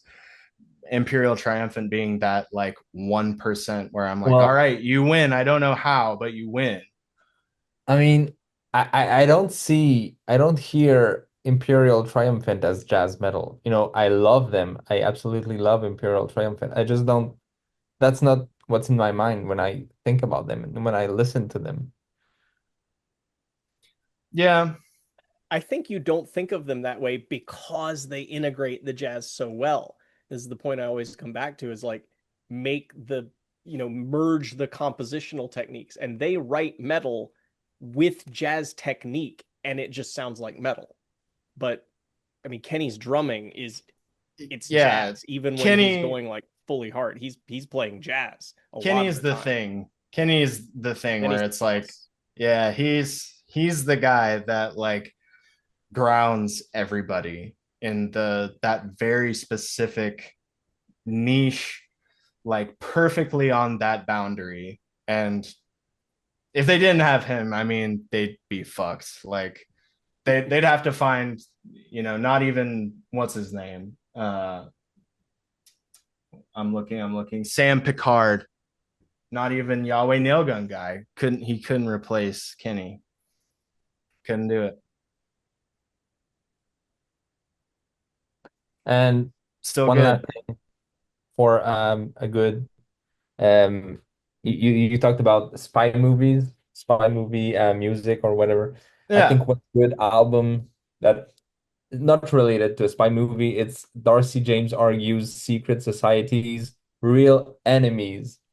This one's great. It's just like you listen to it and it's just like the whole feeling of I don't know, like anguish and um conspirate paranoia. I Yeah. know it. It's great. It's No, a that's a great. good word. That's a good word. Yeah. Paranoia is a good word for it. And the song that immediately came to mind with my admittedly like minimal jazz knowledge, Medeski, Martin, and Wood have one specific song called "Where's Sly," and it sounds like it's in a spy movie, and there's no riffing, but it's still just like dreadful, and it's not overtly crazy dissonant or anything. There's one like repeated phrase that's more dissonant than anything else in the whole song, but I maybe using that as my reference, I'm like, that worked so well that I hear that. I think it works so well. It evokes that feeling so successfully that I just can't. It's hard to put myself in the state of mind of someone who's like, okay, I've heard of this shit. Let me add da da da da da da da da. I can't. Like I just can't. This is my last thing. You can't say it's not that because it is that, dude. You listen to so much shit. So don't say that album isn't a lot of da da da da da da da da da da. It is that, dude. Come It on. is, but it's something that I like. So Yeah. Yeah. I'll shut up because I know I'm trying to be concise. I won't go on for too no, long. no, go ahead. Go ahead. I'm curious, how did you like when you listen to music, because you listen to so much music all the time? Are you listening on headphones, or like did you listen to this for the first time cooking dinner, or like what was your environment where you on first listen you were like, oh my God, this is so good, where it hit you? So, usually what I do is once a week I'll go and just like cram, try to find all the albums that came out that week, and just like I browse Bandcamp, Discover, and also some other websites, and just like listen to snippets of albums, and I just listened to that snippet, and I was like very impressive. So like maybe a 30-second snippet. I'm like, yeah, that's good. That goes in the listening pile. And I put that in the listening pile and in the queue, right? And when my queue is way outdated, so when it comes the time that this plays, I'm doing whatever. I'm watching a YouTube video on the same time. I'm cooking dinner or whatever, working at work. I do that too. Whatever. So it's always kind of like the background music, and it's when it kind of hooks into me when Yeah. I'm doing something else and the music's there, and I'm like, Yeah. okay, that's good. Okay, that's boring. So if it's boring, I'm just gonna skip it. But when it hooks me, I'm just like, okay, wait a minute, what's happening there? So Sure. um, I'm I guess that's what happened with that album, So you pan for gold, you filter, basically. and then once you're down to like the dust of the filtering, you queue up the dust, and then Yeah. whatever's the gold, you're like, all right, that's the good stuff right there. Because I feel like you tend to pick albums that are kind of like this, that have some jazzy influence or element in them, fused with some heavier thing. Like that's a repeated kind of style I've noticed with your picks. And so it makes me wonder, like, is it something that you're seeking out specifically, or like does it, is that something that you really want? And so whenever you find artists that seem to do it successfully, you're like, fuck yeah, that's what I'm talking about. I'm a simple guy. You mix metal with anything, I'm like, hell yeah. Give him the chug Sure. chug and the doot doot, and he's happy. Yeah, sure, Yeah. sure, sure. I think one of the reason Dave and I like to amplify stuff like this is that as much as has been done in the intersection of jazz and metal, there's still so much that hasn't. And the more we amplify artists that are doing it, the more artists will try it. And not all of Yeah, them will succeed, but the ones that will make it all worth it. yeah. And I mean, my only response is like, I ain't even listened to the new Between the Buried and Me track. I ain't listened Oh, to it's it really yet. good. I I'm like it a sure lot. I I'm sure didn't everybody either. thinks that. I didn't either. I'm No. sure everybody thinks it. Oh, I have nothing but extremely positive things to say about the next record. So, guys, well, wait. I almost forgot. I had one song I wanted to talk about that is not on my album that I picked. Yeah, go for it. it's a pop song, okay, from a singer from Quebec. And I want to talk about it because it does something that I love and I want to amplify too. So like the basic thing of it is it's a pop song with odd time signatures. Okay. That's been done a hell of a lot, right? Well, not much in the proportional sense, but it's been done more than enough times. Maybe one of the first examples was Peter Gabriel's I have a Salisbury Hill. blank on the name. What's the name? Salisbury Hill. Exactly, that's it. Salisbury Hill in 7/4. So that's a great song, and it's fun that it has an odd time signature. However, this track has multiple odd time signatures, which is why it's so cool, and I love that. And it's very like subtle. Okay, so I'm just gonna say the name of the artist now. The girl is called Lou Adrienne Cassidy, and the name of the album is Journal d'un loup-garou. All right, so try to find Got it. that out. Yeah, yeah, I'll type that in. Yeah, great.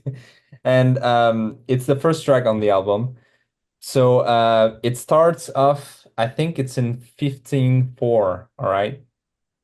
So, and it's, the thing that's kind of genius about it, in my opinion, is that it keeps all the lower number, it's fours, okay?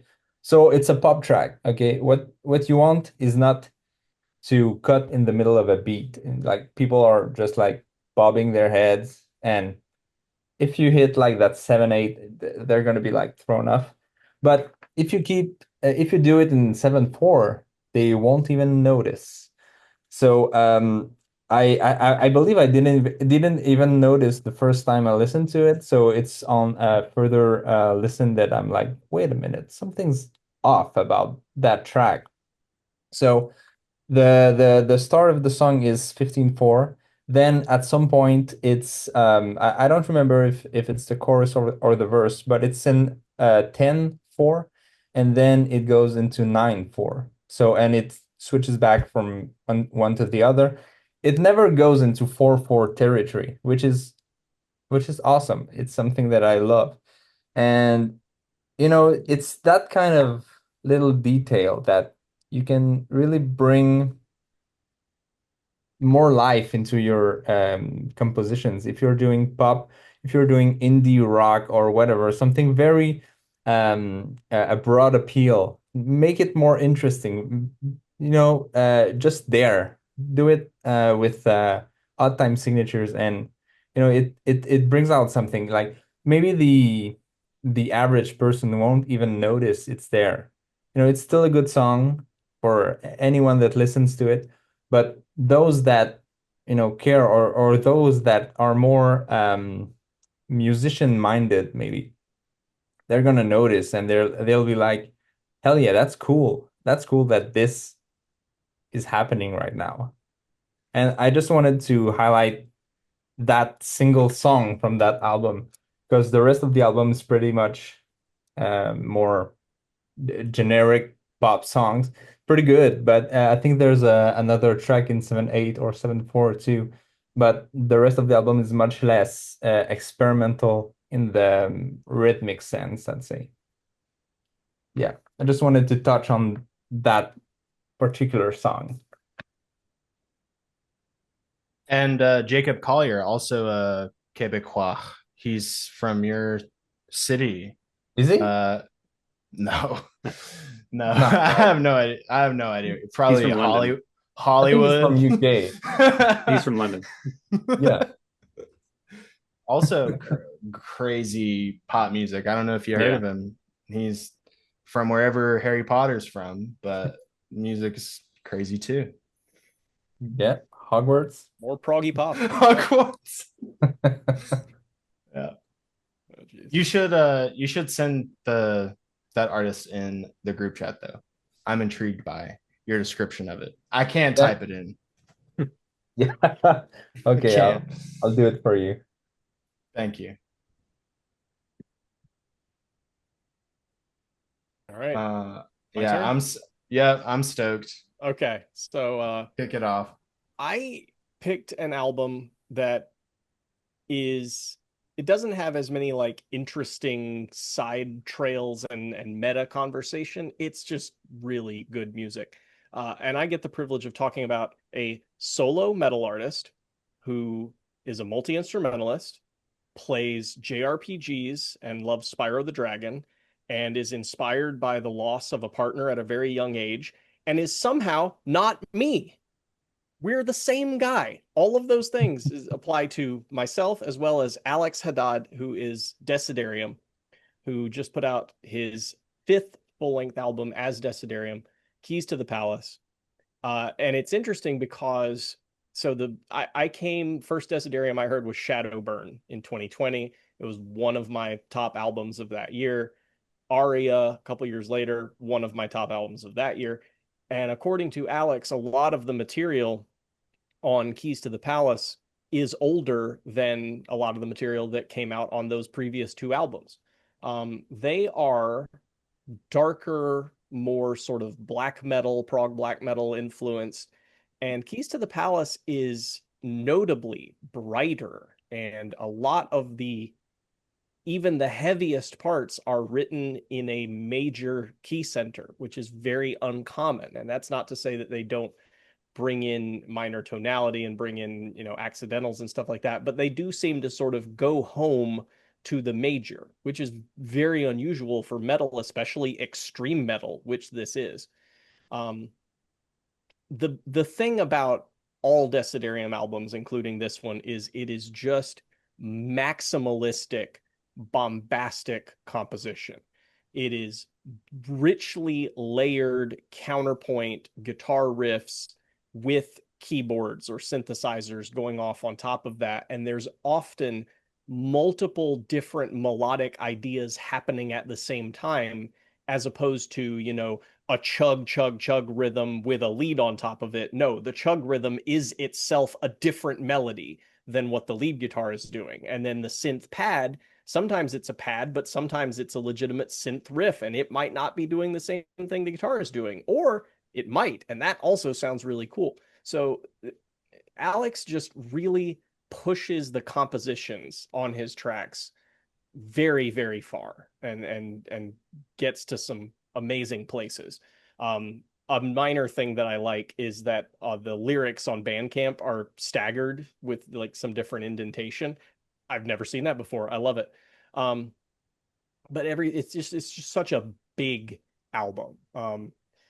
And aside from Alex, so we, had a long conversation about drums and programming and all of that earlier. The drums on this album are explicitly programmed drums. They're done by a guy named Brody Smith, and it's, even though they're programmed, the amount of detail and intricacy that was required to have drums that so perfectly match the frenetic and insane music going on here.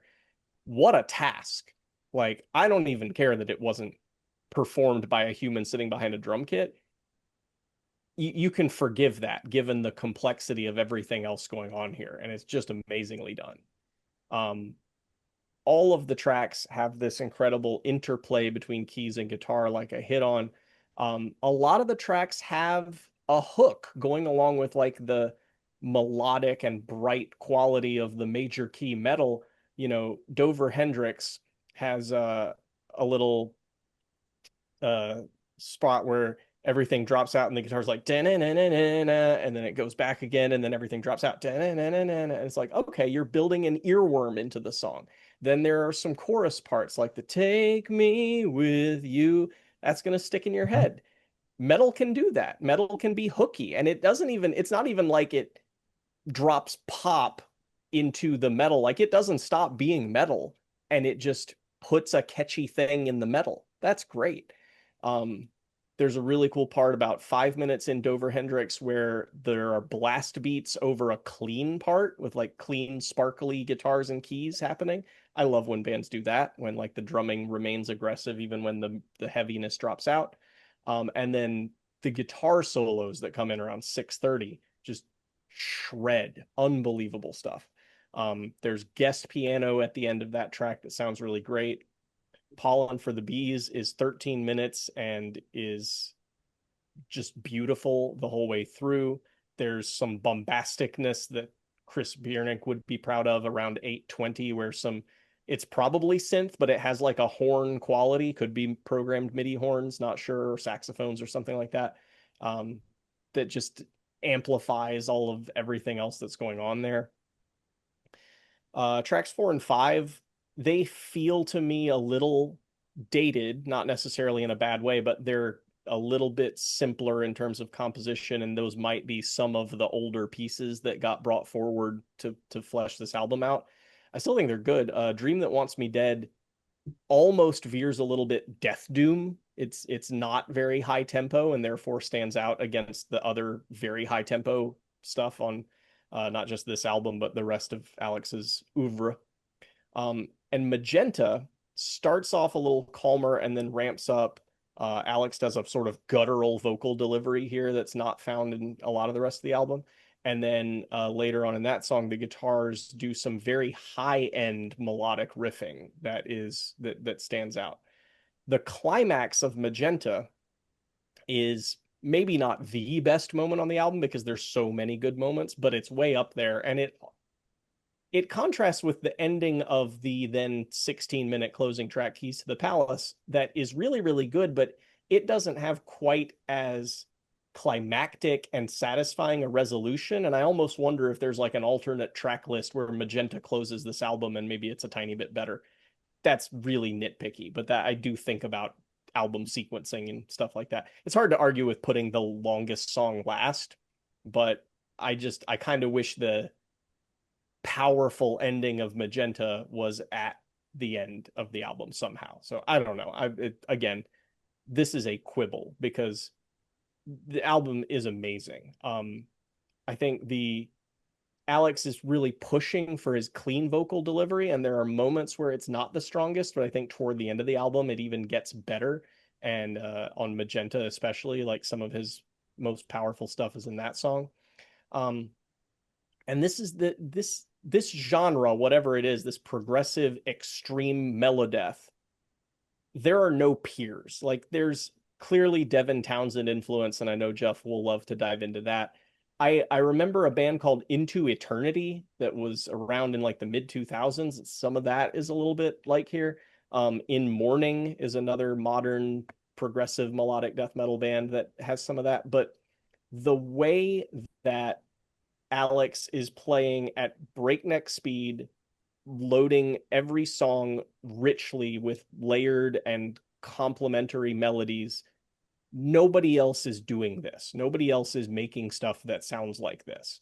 And then one of the things that you will hear me talk about a lot as a music reviewer is if a band is not living up to their potential. I did this with Chris Beernink. I'm like, here's what you could have done. Here was like the best moment of your album, but the rest of it wasn't like that. Dessiderium lives up to, if not exceeds, its potential. There is not anything more I could ask Alex to do on this album. It is all done. It is complete. It is a full experience. And there are only a few bands in the world that you can say that about, where an album finishes and I'm like, that gave me absolutely everything I needed it to give me. And I think this is one of those albums. I think it's kind of more like progressive technical power metal. Sure. Yeah. Like Es- es- power meets black somehow. like especially with the like major keys used. That's a big power metal, move Fair in point. kind of way. And from what I remember of the album, I think there's harsh vocals, right? Mm-hmm. Yeah, But lots. there's a lot of clean vocals, soaring vocals with melodic hooks and all of that. Like that part you sung, like I just remembered it. Like, yeah, obviously it's like that line. And I think that's got a lot of ties with prog power metal.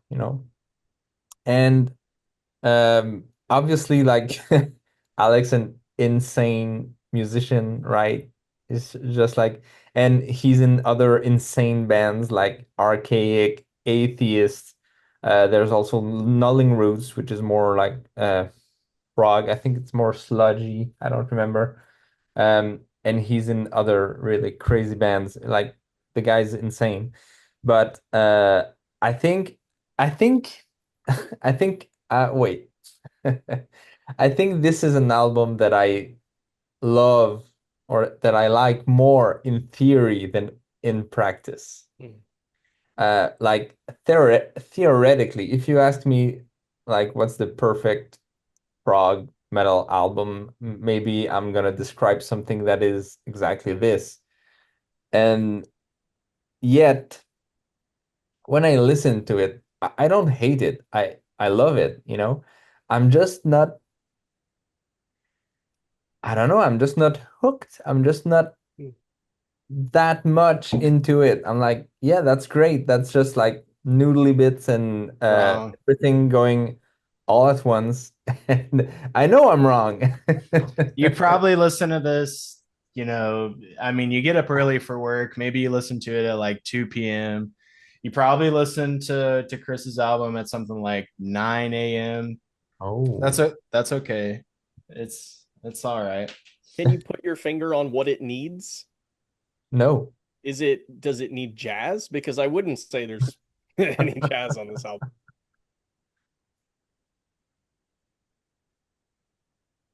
I don't know. I'm stumped because it's got everything. I guess one of the things that you might criticize about Desiderium is it doesn't pull back enough. Like it's so maximalist and it's so fast. Like this is high tempo Mhm. metal, and maybe there could be more, beautiful interlude moments. I think there are a good handful on the album, but it could be exhausting for a listener who's not ready for the kind of barrage that Alex delivers a lot of the time. Maybe talking about contrast. Maybe there's more Yeah, contrast. I don't know. I could see that. It is fast. There's not a ton of time to like breathe. It's super busy the whole time. Hmm. And this is like an entirely other conversation, but knowing myself and my listening habits, like if there's an album that is presented to me, and if I'm like even slightly not in the right mood for it, it can make me think that the album is not good for all time. And it takes some serious undoing, or like a completely different listening environment under some different, like, thinking about the album in a completely different way to undo that first, Mhm. like, oh, someone sent me this record and my head hurt and it was late, and I hit play, and the second I hit play, it's just instantly, I'm like, fuck that, I don't care. So I could see that also being part of it too. But yeah, there's not a ton of space, there's not air, not a ton of it. There's always something going on. And um it's the kind of music that I like to, write. I haven't, written or released anything in that vein, but it's the thing that I'm, aiming for.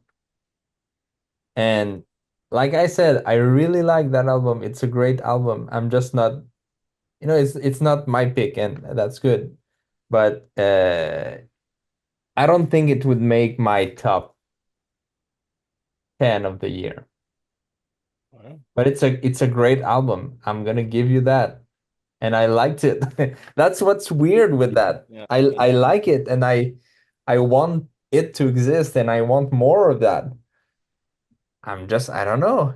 I think it is currently my album of the year, but I don't feel like it's necessarily gonna stay there. I think it's really good, and I'm not like, it's fine, it'll be my number one. No, like I'm proud of it being my number one right now, but there's definitely room for something to come along and be a little more creative or a little more unique and blow me away. But if that doesn't happen and this is my album of the year, I'll feel fine with that because he's been right at the top in previous years. So I mean, it's just Hmm. good stuff. yeah, isn't there supposed to be a new KO dot? I mean, they've been putting out singles, at least there was a single. I don't want to talk about that in public. I don't feel very good about what they're You're doing gonna right now. cry. All right, Uh, save it for next time. you want to talk about like what would somebody said earlier like no, I've lost it. I was going to try to connect that to something we said earlier, but I don't remember. Well, Jeff, do you want to go next, share Sure. your thoughts? So it's hard for me to not hear the Devin Townsend influence in this. And in the interview that I read on the Progressive Subway, he says that he had written this material after coming off a 2-year Devin Townsend binge. Um, Two and I feel years. like, yeah, listening to all Devin Townsend and Strapping Young Lad, and I feel like I both can't even do 2 minutes. he merges both the best of Strapping Young Lad and the best of Devin Townsend solo in like the perfect way. And he also talks about the harmonies that Devin uses and that really influencing him.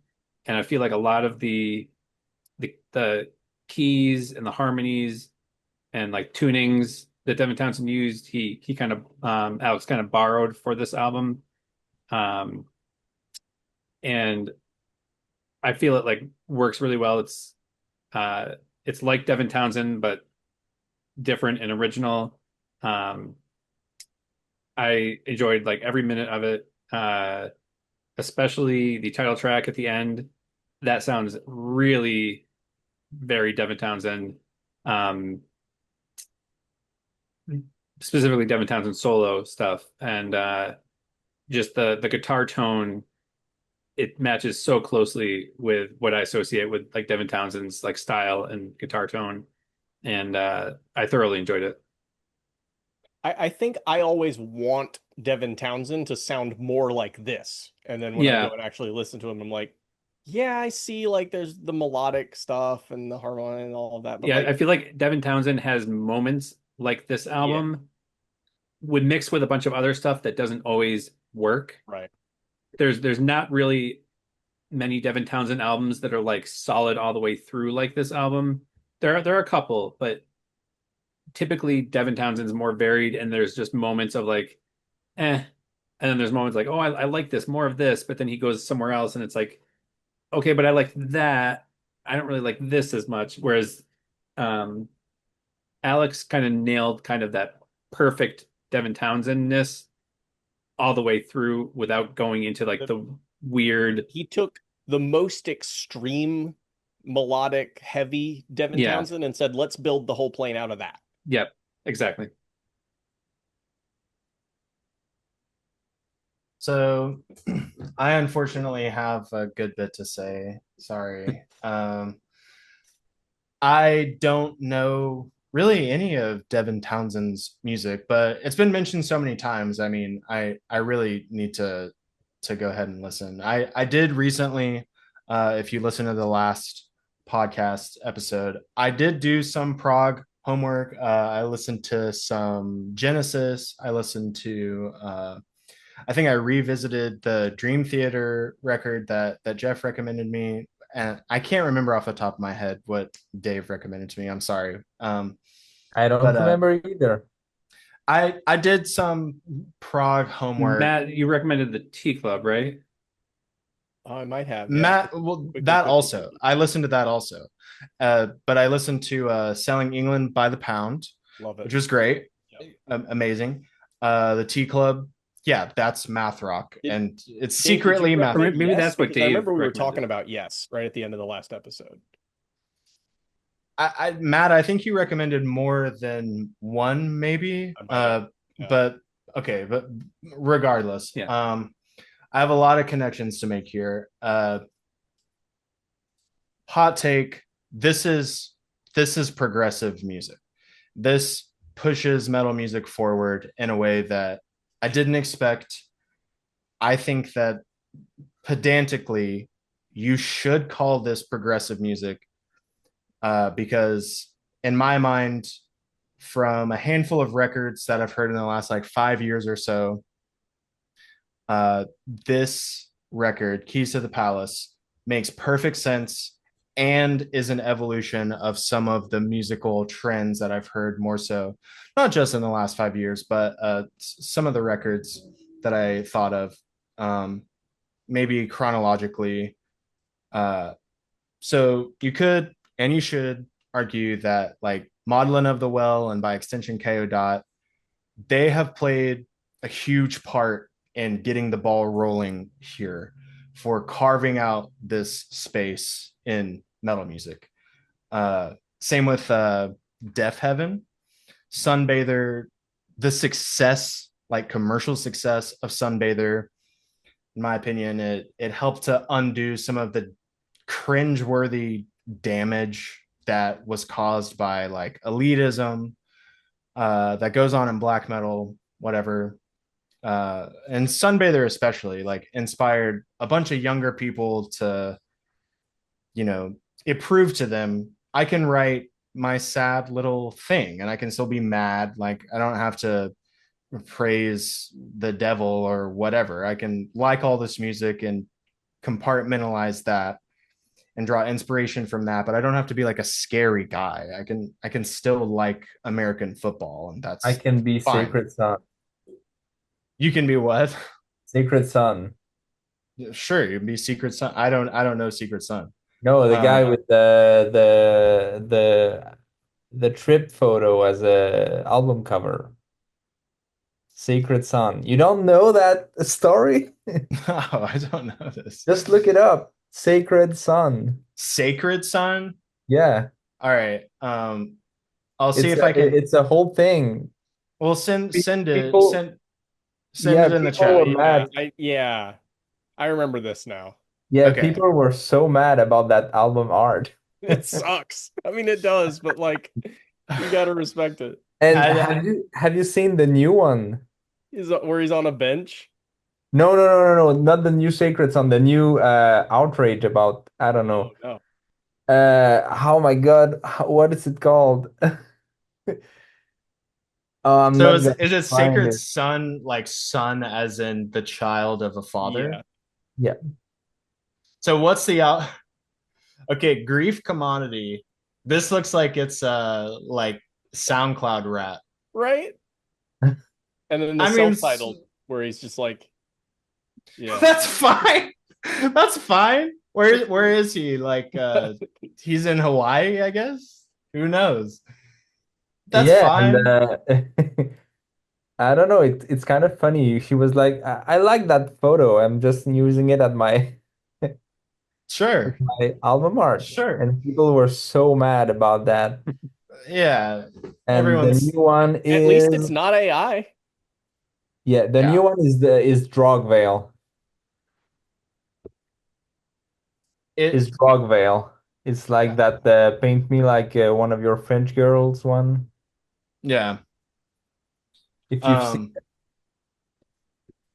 well, I'm putting Sacred, in the chat. okay. Sacred Sun. So is this the same guy? No, Drogvale? it's not the same guy. It's just the latest outrage. It's like the new meme. Oh. Well, see, this makes sense to me. What's the really, really famous one? Oh, I should know off the top of my head. Uh I'll have to come back to it. I'll spend too much time trying to think of the album name, but that makes sense to me too, you know. Yeah. uh Connections to make. 2022, I wrote a review for Artificial Brains, or RDB, which is, I was stoked about that. Some dude in the Total Dissonance worship group, he made some post and it just said, "Did y'all listen to the new RDB?" And I couldn't stop thinking about it forever. Still love that guy years later. I wrote a review for that one, and I was impressed and like kind of, I was taken aback by that record because it was like beautiful death metal, like beautiful disso death. I don't, I'm not so much a fan of the disso death like term at this point, but it was beautiful. And I still think that's true. So good. Uh, the standard for conventional beauty in death metal is super low by design. But that album's super beautiful. And then in 2023, Wormhole put out Almost Human, which was also kind of like, granted, they were inevitably, like, for sure working on music at the same time, but Almost Human, it sounded like the guys in Wormhole were like, damn, RDB put out that record last year. It was fucking beautiful technical slam. What if we did some beautiful tech slam too? And so it was also uncharacteristically beautiful. uh Not only that, but in terms of, just bands that in my mind have progressed true to the definition, and in my opinion subjectively have progressed the sound of metal. Ingurgitating Oblivion, again, to come back to it, progress the sound, the production value of what a very aggressive metal record sounds like. um and to amplify bands like we've been on. I think I probably mentioned this band at the end. I can't remember if it got cut or not, but Wind Chimes. I love this band name. One word, Wind Chimes. Their EP, Enveloping Retribution, Brandon, drummer of the band, seems to play like a pivotal role in how this band sounds, at least. Their sound is insane. It sounds like if Buster Oldholm, he's the Vildarta like engineer and drummer. It sounds like if he engineered Cenotaph or something. It's not quite as like, cutthroat or balls to the wall as Cenotaph, but if Buster was working with brutal death metal bands, that Wind Chimes EP would sound like that. Um, and go back a little bit, 2021, I was at least talking to you, Dave, at this point. So I was friends with you when Dessiderium put out Aria. I didn't pay a ton of attention to it. We probably played it on the radio when it came out, but um, I mostly forgot about it. But then going back and listening to it after Keys to the Palace, it's like, dude, the foundation for this record was laid out 4 years ago. And kind of gives me a similar vibe a little bit in terms of, okay, we put out a record and it's really close to what we imagine our peak form is. Similar kind of trajectory as Bedsore. Bedsore put out that record in 2020.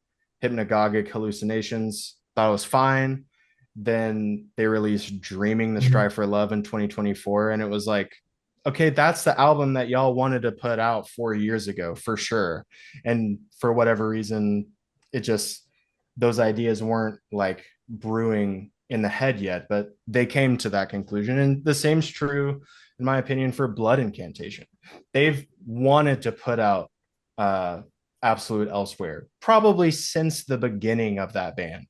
And whether they intended to move that direction or not probably depended on how successful or not successful they were, but they still got there.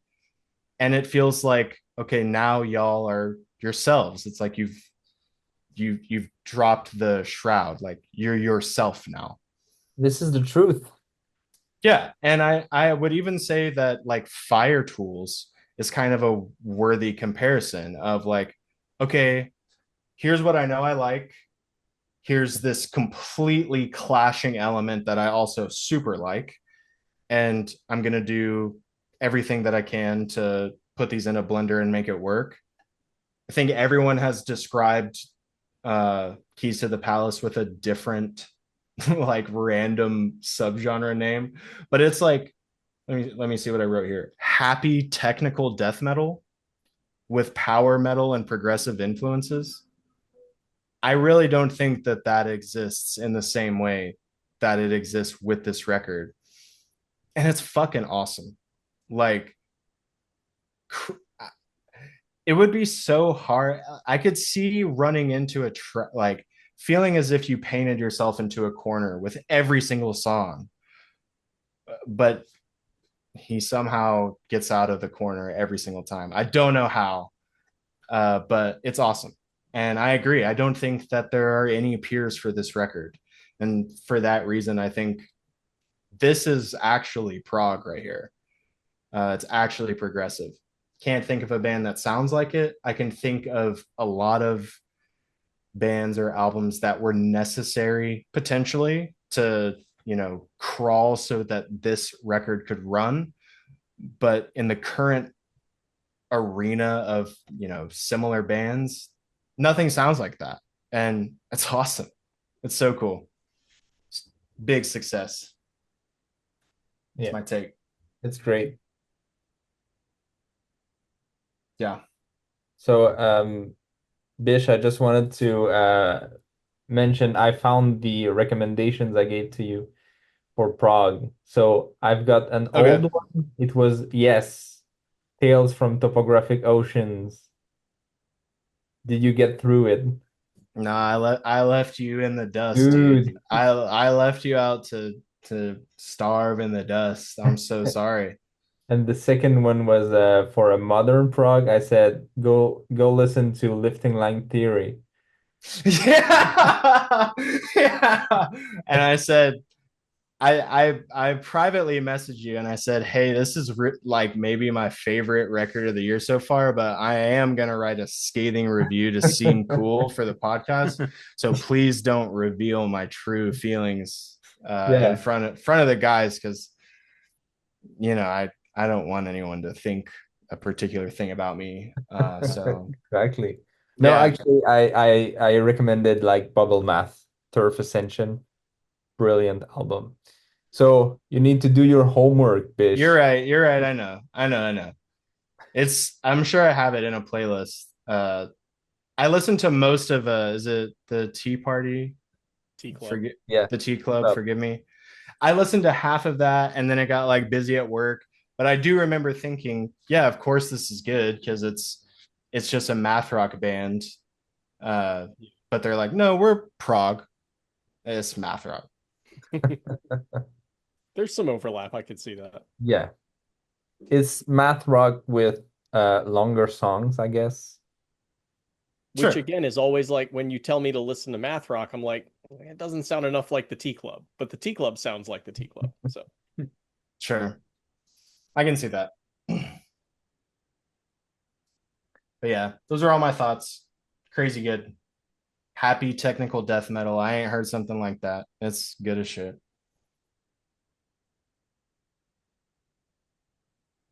Awesome. Well, things seems like we went through it all. Yeah. Yeah. Went well. Any other stray what we've been listening to the past couple months that we're not gonna hit on? Mm, let me open it up. I recently just remembered that, Matt, you're gonna remember that, but Touchstone, Yeah. The Burden Remains. No, I've been thinking about that album a lot lately because I am, Oh yeah? spoiler alert, moving into a phase of working on my next album where I'm going to start bringing in orchestral musicians one by one. I don't get to go sit with a whole orchestra and record them, but I have a few confirmed people who are going to contribute a French horn here and a bassoon there and a, cello. That's so So cool. That there's is so going to be cool. some richness. Now, I don't have a very wonderful mic setup, so but here's the thing. I am leaning into the modest quality of my recording and mixing as proof that I don't use AI. You know that Potlos Yeah. Atoimos doesn't use AI because it sounds like garbage. That's a statement. Yeah. ChatGPT, make an album that sounds like garbage so that people won't No. call me out on I was joking earlier when we were running the stuff through the AI filters, and it's like at some point, won't the AI like start misleading you about what is and is not AI as a method of self-preservation? Yeah. Like, no, this album cover is clearly not AI. I wouldn't do something like that. Did you do that? No. Swans. Swans, Dear it's good. Swans. Yeah. Let's save it, Matt. Let's save it. It's good as fuck.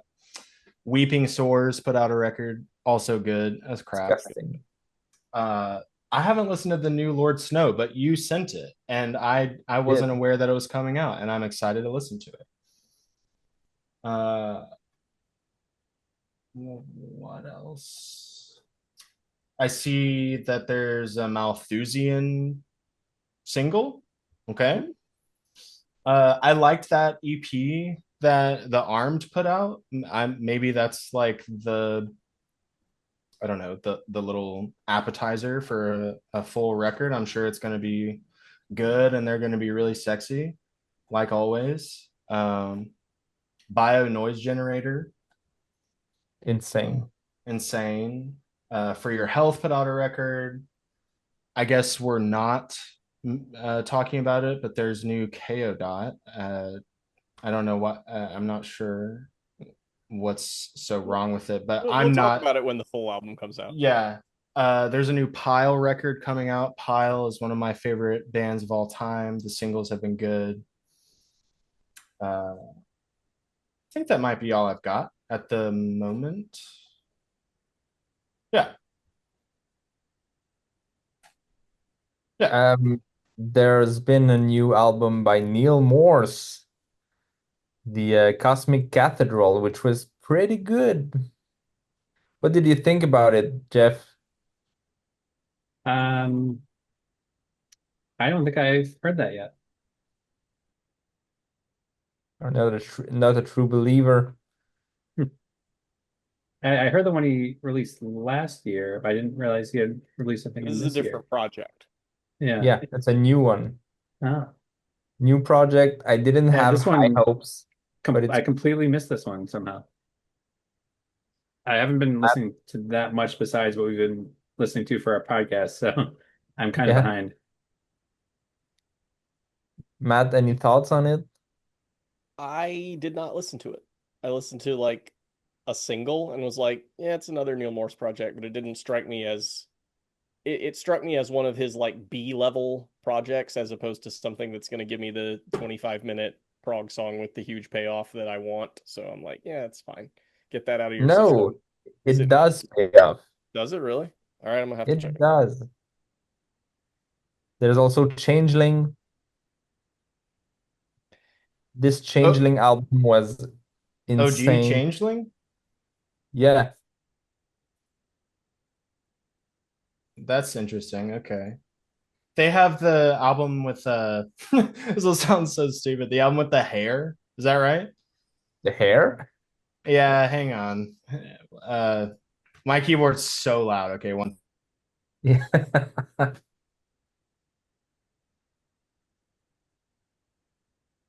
The- Um, no, dude. I would have to like. It would take me a second to figure out exactly the band that I'm thinking of, but it's not Changeling. Okay, it's not the same. Um, there's more than one Changeling. That's not surprising. Probably. So falling, the record that has falling in circles is the Changeling you're talking about. Yeah, it's a self-titled. Self-titled. Yeah, it is. Yeah. Okay, I would Falling be in thinking. circles. See, I'm Yeah. thinking of unless this is the same band, but for some reason their Spotify's have been split. I'm thinking of Changeling that has already 2018 self-titled Changeling record Yeah. plus 2018 the record 2 according to Spotify at least. But now you're saying there's a Changeling band with a self-titled record called Changeling of this. It can't be the same. So don't say yeah enthusiastically. It can't be the same. No, I'm looking into it. That's why. I'm looking on Encyclopedia Metallum, Sure, yeah. and it seems like it's two bands, Okay. but I'm not sure because I don't see the 2018 self-titled on there. So I see maybe another other Changeling that has like some EPs from 2023 and 2024. That's not this Changeling, but I don't even know. Depending on where you're looking. I mean, I know bro, I know I have to change it. I'm still on Spotify. Don't crucify me. I know it's horrible, like but I know. But like Spotify still has this bug where we could collaborate on a little ringtone and say our band's called Radiohead, and then 40 million people would be like, "Oh my god, new Radiohead!" yeah. Wow, it sounds like a fucking ringtone, and it's like, yeah, it Tom is. York is a genius. Yeah, that's, it's not a bug; it's a feature. So they've I got. never had the talent and the equipment to do it, but back like 10, maybe 15 years ago when stuff would leak on, SoulSeek, LimeWire, Yes, Kazaa, I always wanted to like really well make yeah. a copy album. Like, here's the new Under Oath, and it just sounds like plausibly an Under Oath album, but it's actually me, like, and like leak it. But you I'm can't do not that kidding. anymore. I've heard some of those, like false leaks from like Dream Theater album or Yeah, whatever. I heard a Dream Theater one once. Yeah. Though the main Who two that I who can think makes of, these? the main two I can think of are Godspeed You Black Emperor with their like Mm. super sought after like first EP or whatever. And it happened a lot with Death Grips too. People would be like, yeah, this is a new Death Grips. It's new. I feel like those bands have a weird enough sound that you could make just about anything, and somebody would buy it as like, yeah, sure, this Yeah, is Godspeed. yeah, true.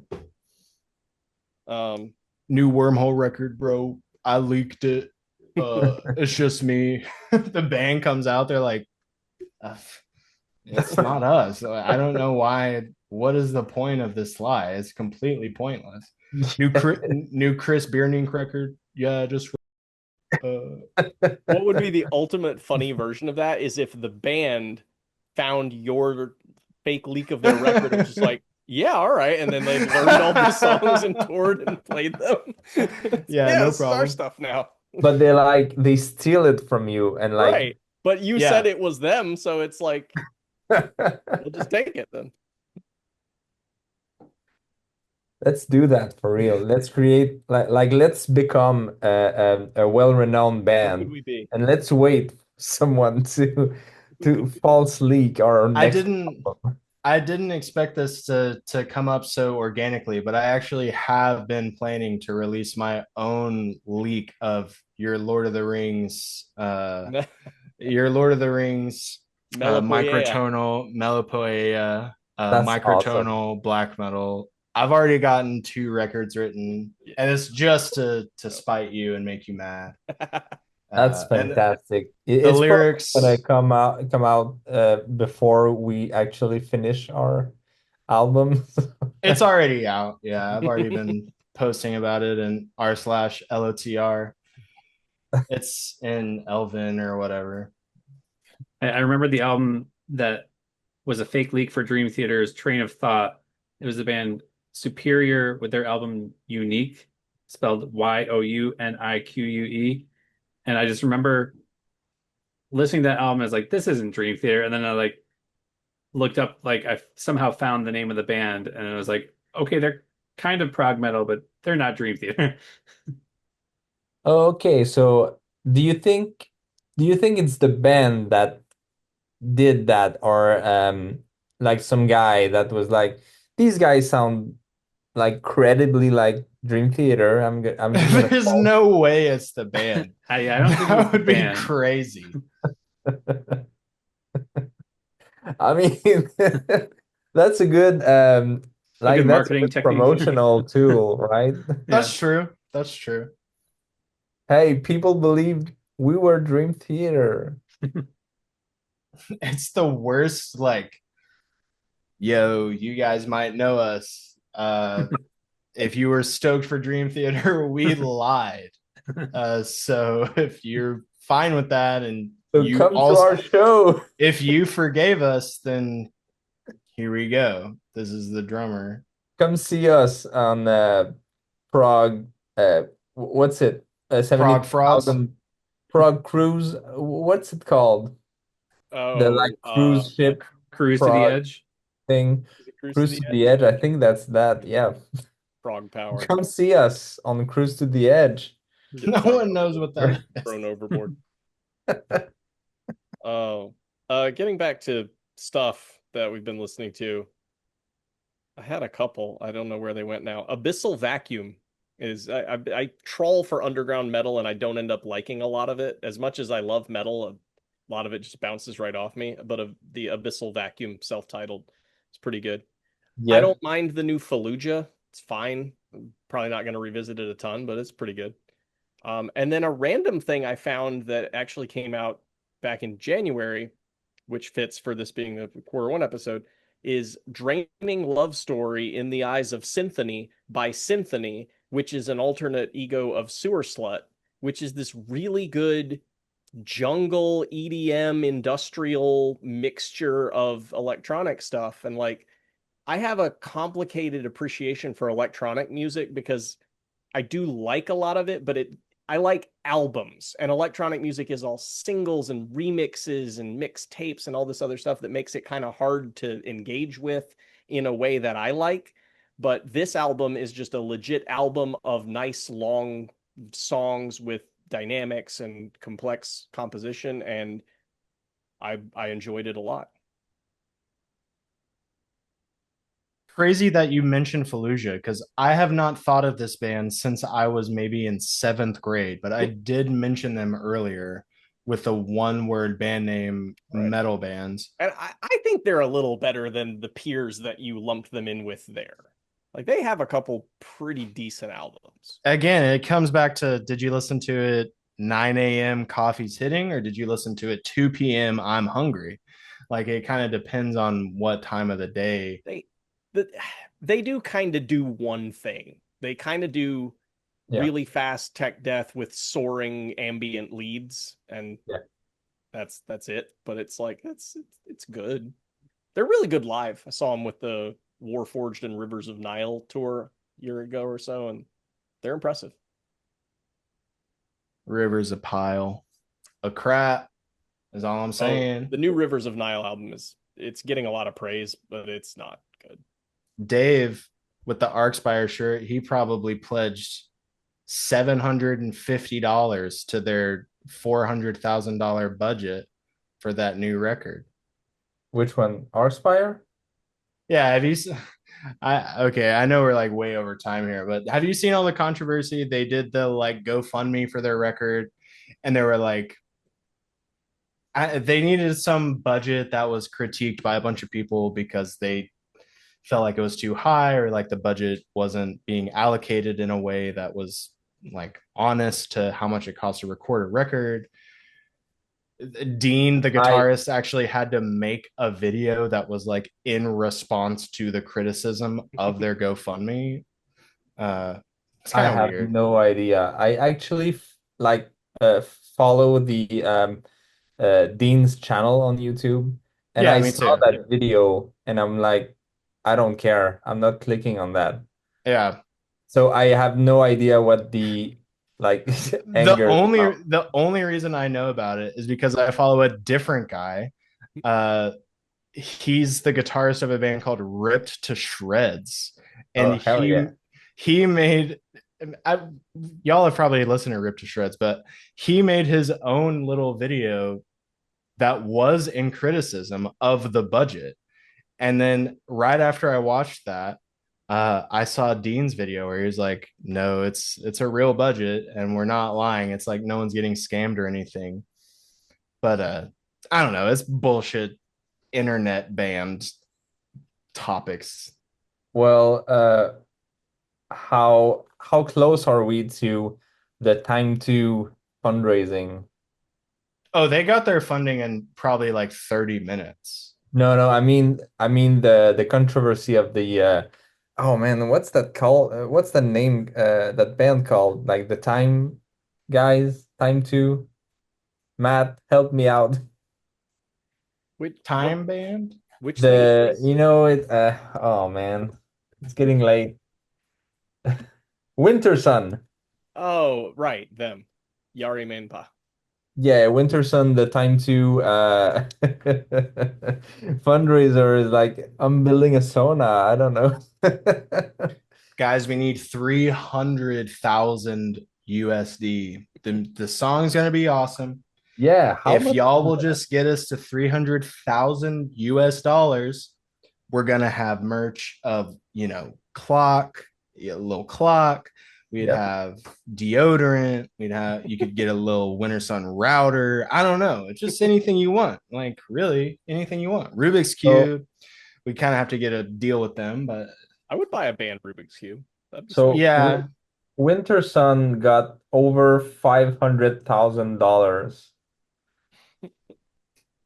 I don't know what their goal was. Rubik's They Cube. say. Because if you get the generic shit, it's like not lubricated right. It like will break, it'll shatter. Jeff knows what I'm talking about. He knows. Shitty generic Rubik's Cube. No one's using that. If it's not on Speed Cube, no one's using it. Stupid ass. So yeah, 500K, Oh please. wait, their oh man, I'm not sure. We're gonna have to trim out a lot of the ending of I this. know. This is not the best content Yeah, at I was this point. gonna say I think I'm done. It's late. I've Oh been yeah, ideal goal was 250,000 euros. So they were building a studio. Yeah, they that's a were that is a yeah, crazy. You should not it's be crazy. coming to people asking for money before that's happened. Yeah, Why would they wanted to build a studio to record their next album. And if that, if that wasn't the case, it couldn't be made. So I don't know. guys? I don't even have a guitar. Please, Yeah. you're buying our instruments, and I'm late on rent by like a shit ton. So Exactly. I've you never want me to trained, lit? and my goal is to go to the Olympics, but all I need is your money. Yeah. I just need $500,000, Just a and little. I'm gonna represent your country, whatever it is. Please give me $500,000 to record the new Dream Theater album and leak it without the band members' knowledge. Exactly. It's just gonna be like AI. Which there is I someone mean, who did an AI generated Dream Theater song, but they intentionally made the lyrics like really bad because they didn't want people to think it so a was Dream actually Theater Dream song. Theater.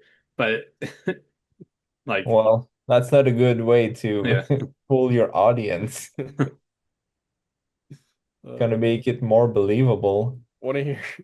Don't put this on the YouTube video, but I want to hear the AI Dream Theater cover of "I Glued My Balls to My Butthole" again. oh yeah, Yeah. No, keep it in. Nah, I don't do. Keep it It's a in. great song though. We'll talk about that That song next song. episode. yeah. We have to do an AI episode. Best AI tracks. Guys, we changed our stance. Yeah. Kinda, a little. It's not AI that is good, actually. the stance wasn't changed. It's just these guys are honest. And if we're talking the hits, I glue my balls to my butthole is probably up there. After I after a need to listen to that. $500,000 donation by the CEO of OpenAI, we've decided to change our stance. That's how the world works, right? Exactly. Can this even be called Music Podcast Club, brought to you by Meta? Volunteer. Okay.